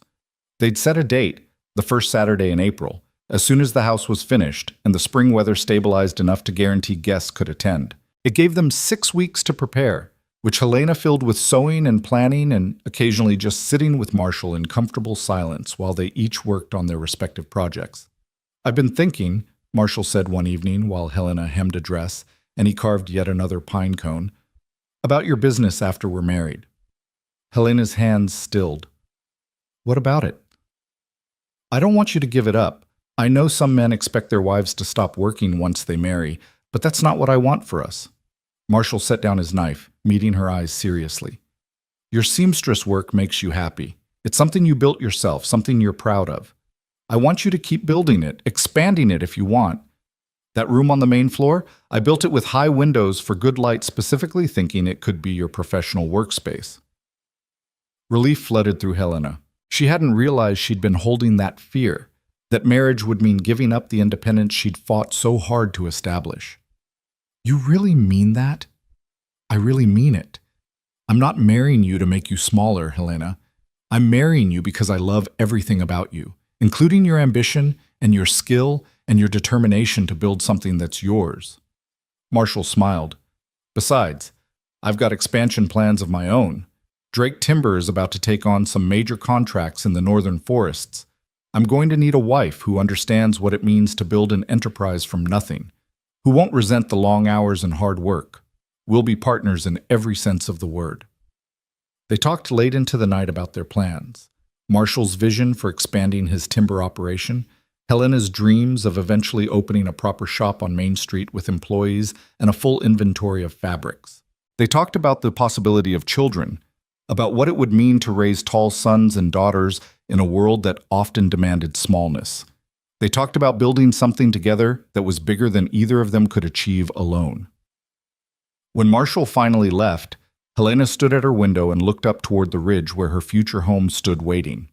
In 6 weeks, she'd walk into that house as Marshall's wife. She'd fill its rooms with her belongings, her work, her life. She'd wake up every morning in a place built exactly to her measure and go to sleep every night beside someone who thought her height was wonderful. Eamon Pike had rejected her on a train platform because she'd been too tall for his pride, but Marshall Drake had built her a house with 7-foot doorways because he understood that some people were meant to stand tall, and the world needed to make room for them. Helena touched the ring on her finger and smiled. In 6 weeks, she'd have a new name, a new home, and a new life. But she'd still be Helena, still tall, still strong, still refusing to shrink for anyone's comfort. Only now she'd have someone tall enough to stand beside her while she did it. The 6 weeks before the wedding passed in a whirlwind of preparation and transformation. Spring arrived with sudden intensity, melting the last of the snow and turning North Lake streets into rivers of mud. But with the thaw came the Singer sewing machine, arriving on a freight wagon from Seattle in its massive wooden crate like a promise fulfilled. Marshall and 2 of his strongest workers hauled it up to Helena's room at the boarding house, where she unpacked it with trembling hands. The machine was beautiful, black enamel decorated with gold scrollwork, its mechanisms precisely engineered, its presser foot waiting for fabric. Helena had sewn by hand her entire life, every stitch an individual effort of will. Now she had a machine that could sew a straight seam faster than she could think. It's magnificent, Marjorie said, watching Helena run her fingers over the machine's smooth surface. You've earned this, you know, every penny of it through your own hard work. Helena thought about the woman who'd stepped off the train 5 months ago with $17 and a trunk full of desperate hope. That woman would never have imagined owning professional equipment, building a thriving business, preparing to marry a man who'd literally built her a home. The distance between that woman and who Helena had become felt vast as an ocean. I did earn it, Helena agreed, and felt the truth of it settle into her bones. Not arrogance, just recognition. She'd built something real through skill and determination and refusing to give up when everything seemed impossible. The wedding dress came together on that Singer machine, and Helena poured everything she knew into making it perfect. She'd chosen ivory silk, expensive, but she'd saved enough to afford it, and designed something that would accommodate her height while celebrating it. A fitted bodice with a natural waistline that wouldn't try to shorten her torso. Long sleeves that would actually reach her wrists. A skirt that fell to her ankles instead of stopping awkwardly mid-calf like so many ready-made dresses did. She'd added delicate embroidery at the neckline and cuffs, tiny pine cones stitched in gold thread as a private acknowledgement of Marshall's carved gifts that still lined her windowsill. Mrs. Talbot came for a fitting and burst into tears at the sight of Helena in the half-finished dress. "You look like a queen," the schoolteacher said, "tall and proud and absolutely magnificent." Helena studied herself in the small mirror Marjorie had loaned her, turning to see how the silk caught the light. For the first time in her life, she didn't see someone too tall. She just saw Helena, exactly the right size for the life she was building. The house on the ridge was completed 3 weeks before the wedding. Marshall took Helena up to see it on a Sunday afternoon when the spring sun was warm enough to melt the last patches of snow. The crews had finished every detail. Floors sealed and gleaming, walls painted in warm creams and soft blues, windows hung with simple curtains that would let in light while providing privacy. The furniture was minimal but well made, most of it built by Marshall himself during the long winter evenings. Beds with extra-long frames, chairs with tall backs, a dining table with the legs extended to comfortable height. But it was the kitchen that made Helena cry again. Marshall had installed not just tall counters, but also racks for her pots and pans hung at the perfect height for her reach. He'd built in a corner workspace with good light and a sturdy table. For when you want to sew at home instead of at your shop, he'd explained. He'd thought of everything, anticipated every need, created a space where Helena could move through her days without the constant small accommodations tall people made in a world built too small. "This is ours," Helena whispered, standing in the great room with its soaring ceiling and massive windows. "This is really ours." "This is yours," Marshall corrected gently. "I built it for you. Everything else we'll build together." They walked through the house hand in hand, Marshall pointing out details Helena hadn't noticed. The wide stairs built with tall risers, the deep closets that could accommodate Helena's long dresses, the mudroom with space for their oversized boots and coats. Upstairs, the master bedroom held a bed frame Marshall had crafted himself, its posts carved with climbing vines and pine cones. The other bedrooms waited empty, patient for whatever future they would hold. "I've been thinking about names," Marshall said as they stood at the bedroom window looking down at North Lake spread below them. "If we have children, I mean. Tall children who'll need to know their height is something to be proud of, not something to hide."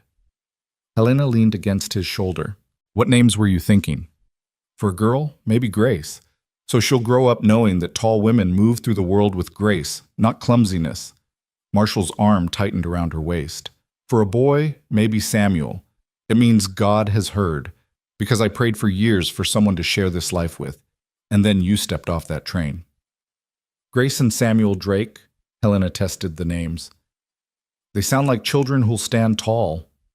"They'll have no choice with us as parents," Marshall said with a smile. "But at least they'll have a home where all the doorways fit." The wedding preparations consumed North Lake in those final weeks. It wasn't just Helena and Marshall getting married. It was the town celebrating its own success story. The mail-order bride who'd been rejected and stayed anyway. The timber baron who'd built a house for a tall woman before he'd even met her. It was a romance that appealed to everyone's sense of justice and possibility. Mrs. Talbot organized the church decorations, recruiting students to gather wildflowers and pine boughs. Thomas Garrett donated ribbons and fabric for the pews. The mayor's wife opened her home for the reception despite her house being smaller than ideal. "We'll spill into the yard if needed," she'd declared. "Spring weather is perfect for an outdoor celebration." Marjorie insisted on baking the wedding cake herself, a towering 3-layer creation that she'd been planning since the engagement was announced. Robert Chen's crew built a dance floor in the church courtyard. The town's small band began practicing waltzes and reels. But it was 3 days before the wedding when Helena received a letter that threatened to shatter her carefully built peace. It arrived at the boarding house in an envelope with a Port Clement postmark, addressed in handwriting. Helena recognized immediately. Eamon Pike. Her hand shook as she opened it. Why was he writing to her now, after months of silence? What could he possibly have to say? The letter was short, written in Pike's elegant script that had once seemed so promising. "Miss Crowell, I understand you are to be married to Marshall Drake. I write not to congratulate you, but to warn you. Drake is not the man you think he is. His business practices are questionable at best, illegal at worst. He's been buying timber rights from settlers who don't understand the contracts they're signing, exploiting men desperate for quick cash. His timber empire is built on the backs of men he's cheated. I thought you should know the truth about the man you're planning to marry before you make a terrible mistake. This is my final act of charity toward you, warning you away from a man who will ultimately disappoint you as surely as I did, though for different reasons. E. Pike. Helena read the letter 3 times, feeling her stomach twist with each reading. It couldn't be true. Marshall was honest, honorable, fair in all his dealings. Everyone in Northlake respected him, trusted him. But Pike's words wormed into her mind like poison. What if there was truth here? What if she was making another terrible mistake? She took the letter to Marjorie, who read it with a deepening scowl. "That bastard," Marjorie said flatly. "He can't stand that you're happy, so he's trying to poison your wedding with lies." But what if they're not lies? Helena's voice was small. What if I don't know Marshall as well as I think I do? Helena Crowell, you listen to me. Marjorie grabbed Helena's shoulders, forcing eye contact. I've lived in this town for 15 years. I've watched Marshall Drake build his business from nothing after his father died and left him with debts that would have crushed most men. I've seen him deal fairly with every worker, every contract, every transaction. When the mill had that accident 2 years ago and 3 men were injured, Drake paid their medical bills and their wages while they recovered, even though he had no legal obligation to do so. When old Mrs. Chen lost her husband and couldn't afford to keep her boarding house, Drake bought it from her for twice what it was worth so she could retire with dignity. Marjorie released Helena's shoulders but kept her gaze. Pike is a liar and a cheat who's projecting his own sins onto a better man. But if you don't believe me, go ask Drake about it. Ask him directly about these accusations, and then you watch his face when he answers, and you decide for yourself whether you're marrying an honest man or a charlatan. Helena found Marshall at the mill yard that afternoon, reviewing lumber shipments with Robert Chen. He saw her approaching and immediately excused himself, concern crossing his face at whatever he saw in her expression. "Helena? What's wrong?" She handed him the letter without preamble. Marshall read it, his jaw tightening with each line, and when he finished, he crumpled it in one massive fist. "Pike is poison," Marshall said flatly. "He's been spreading these lies in Port Clement, trying to damage my business relationships there. I should have warned you he might try something before the wedding." "So it's not true?"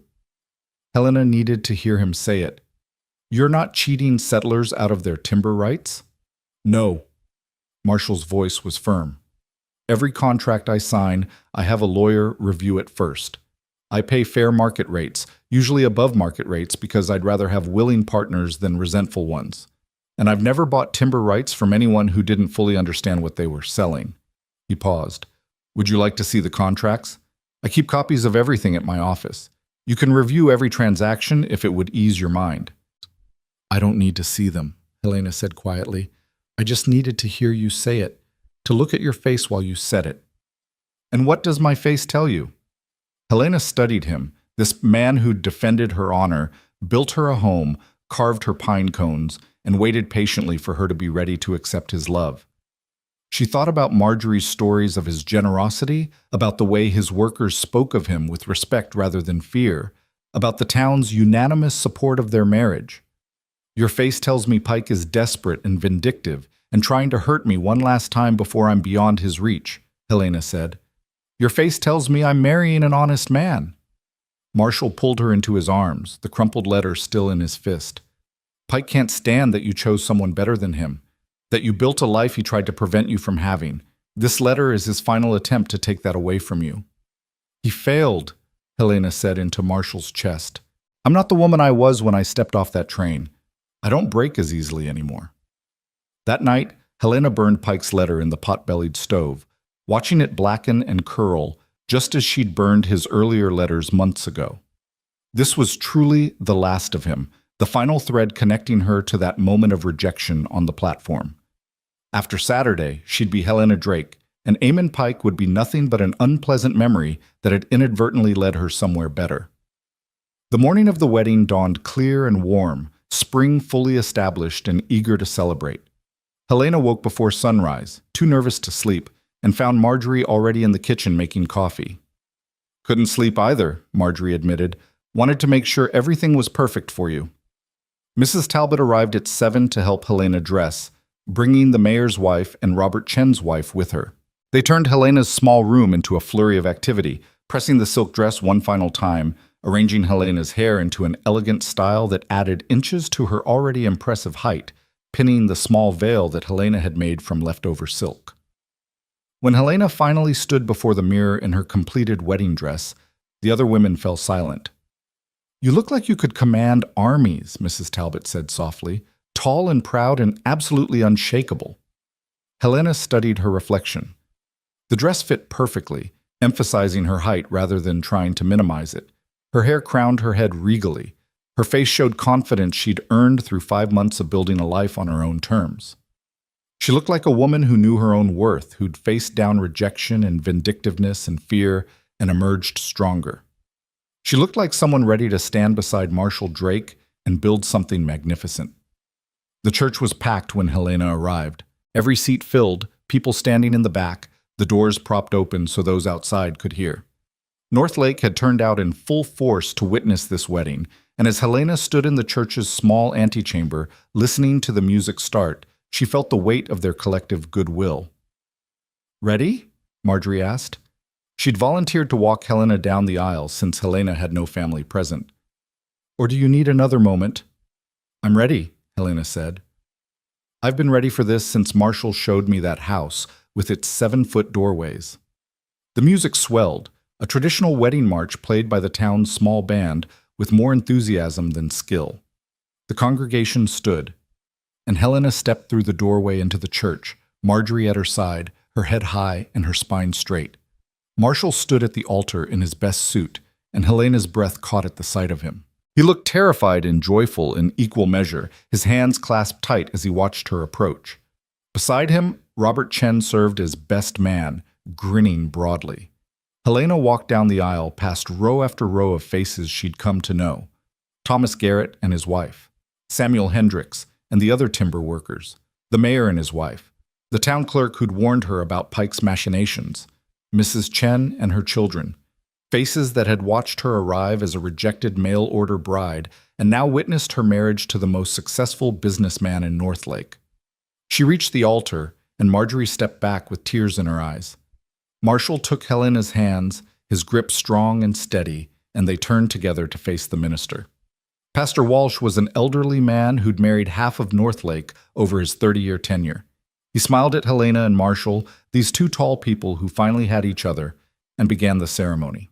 "Dearly beloved, we are gathered here today to witness the union of Marshall Drake and Helena Crowell. Marriage is a sacred bond, a partnership built on mutual respect and love. Marshall and Helena have chosen to make this commitment publicly, before God and this community, as a testament to their dedication to one another." Helena barely heard the traditional words. She was too focused on Marshall's face, on the way he looked at her like she was something precious and powerful at once, on the way his hands held hers with a gentleness that belied his size, on the certainty in his expression that this, her, was everything he'd been waiting for. "Marshall Drake, do you take Helena Crowell to be your lawfully wedded wife, to have and to hold from this day forward, for better or worse, for richer or poorer, in sickness and in health, as long as you both shall live?" "I do." Marshall's voice rang through the church, loud and sure. "Helena Crowell, do you take Marshall Drake to be your lawfully wedded husband, to have and to hold from this day forward, for better or worse, for richer or poorer, in sickness and in health, as long as you both shall live?" Helena thought about the journey that had brought her here, the train platform rejection, the boarding house room where she'd decided to stay, the courtroom where she'd defended her right to exist in this town, the countless hours of sewing, building a business stitch by stitch, the house on the ridge with its tall doorways and high ceilings, every moment of fear and determination and slow-growing love that had led to this instant. "I do," Helena said, and meant it with every fiber of her being. "The rings, please." Robert Chen produced 2 gold bands. Marshall's was wider, Helena's more delicate, but both made to match. Marshall took Helena's ring with slightly trembling hands and slid it onto her finger where it joined his mother's engagement ring. "With this ring, I thee wed," Marshall said, "and I promise to spend every day making sure you have a place built exactly to your measure." Helena took Marshall's ring and slid it onto his finger, marveling at the size of his hands, the strength in them. "With this ring, I thee wed," she said, "and I promise to stand beside you at my full height, never shrinking, never apologizing for the space we take up together." Pastor Walsh beamed. "By the power vested in me by the territory and by God, I now pronounce you husband and wife. Marshall, you may kiss your bride." Marshall cupped Helena's face in his enormous hands and kissed her thoroughly, while the church erupted in applause and cheers. When they finally broke apart, both breathless and grinning, Pastor Walsh raised his hands for quiet. "Ladies and gentlemen, I present to you Mr. and Mrs. Marshall Drake." They walked back down the aisle together, Helena's hand tucked into Marshall's arm, past rows of smiling faces, and into the spring sunshine. Outside, the church courtyard had been transformed. Tables laden with food lined the space. The dance floor Robert Chen's crew had built gleamed in the sunlight. Ribbons and wildflowers decorated everything. And there, at the edge of the courtyard, stood the most unexpected sight. A wagon decorated with pine boughs and ribbons, pulled by two massive draft horses, clearly meant to carry the bride and groom to their new home on the ridge. "When did you arrange this?" Helena asked Marshall. "I didn't. The crew did it as a surprise." Marshall waved to the timber workers who'd assembled near the wagon, all of them grinning. "They wanted to make sure we arrived at our home in style." The reception was everything a frontier wedding should be. Abundant food, flowing cider, music that kept people dancing until their feet hurt. Marjorie's cake was a triumph, tall and elegant and delicious. Thomas Garrett gave a toast about how Helena had brought civilization to Northlake one repaired shirt at a time. Mrs. Talbot read a poem she'd written about tall trees and tall people and roots that run deep. Robert Chen told an embarrassing story about Marshall spending an entire timber crew meeting distracted by thoughts of Helena after their first dance. As the afternoon wore into evening, Marshall led Helena onto the dance floor for their first dance as husband and wife. The band played a waltz, the same song they danced to at the town social 5 months ago when Marshall had first made his intentions clear. "I keep thinking about that train platform," Helena said as they turned across the floor. "About standing there being rejected, feeling like I'd made the biggest mistake of my life coming here." "And now?" Marshall asked. "Now I know it was the best thing that ever happened to me. Pike's rejection freed me to find you, to build something real instead of accepting something false." Helena looked up at her husband, and smiled. "He tried to diminish me, but instead he gave me room to grow."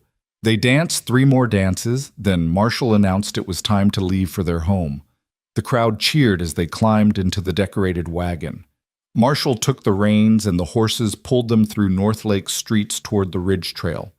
People lined the route, waving and calling congratulations.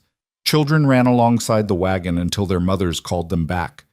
And Helena sat beside Marshall, her husband, wearing a wedding dress she'd made herself with a machine she'd purchased with money she'd earned, heading toward a home built exactly to her measure.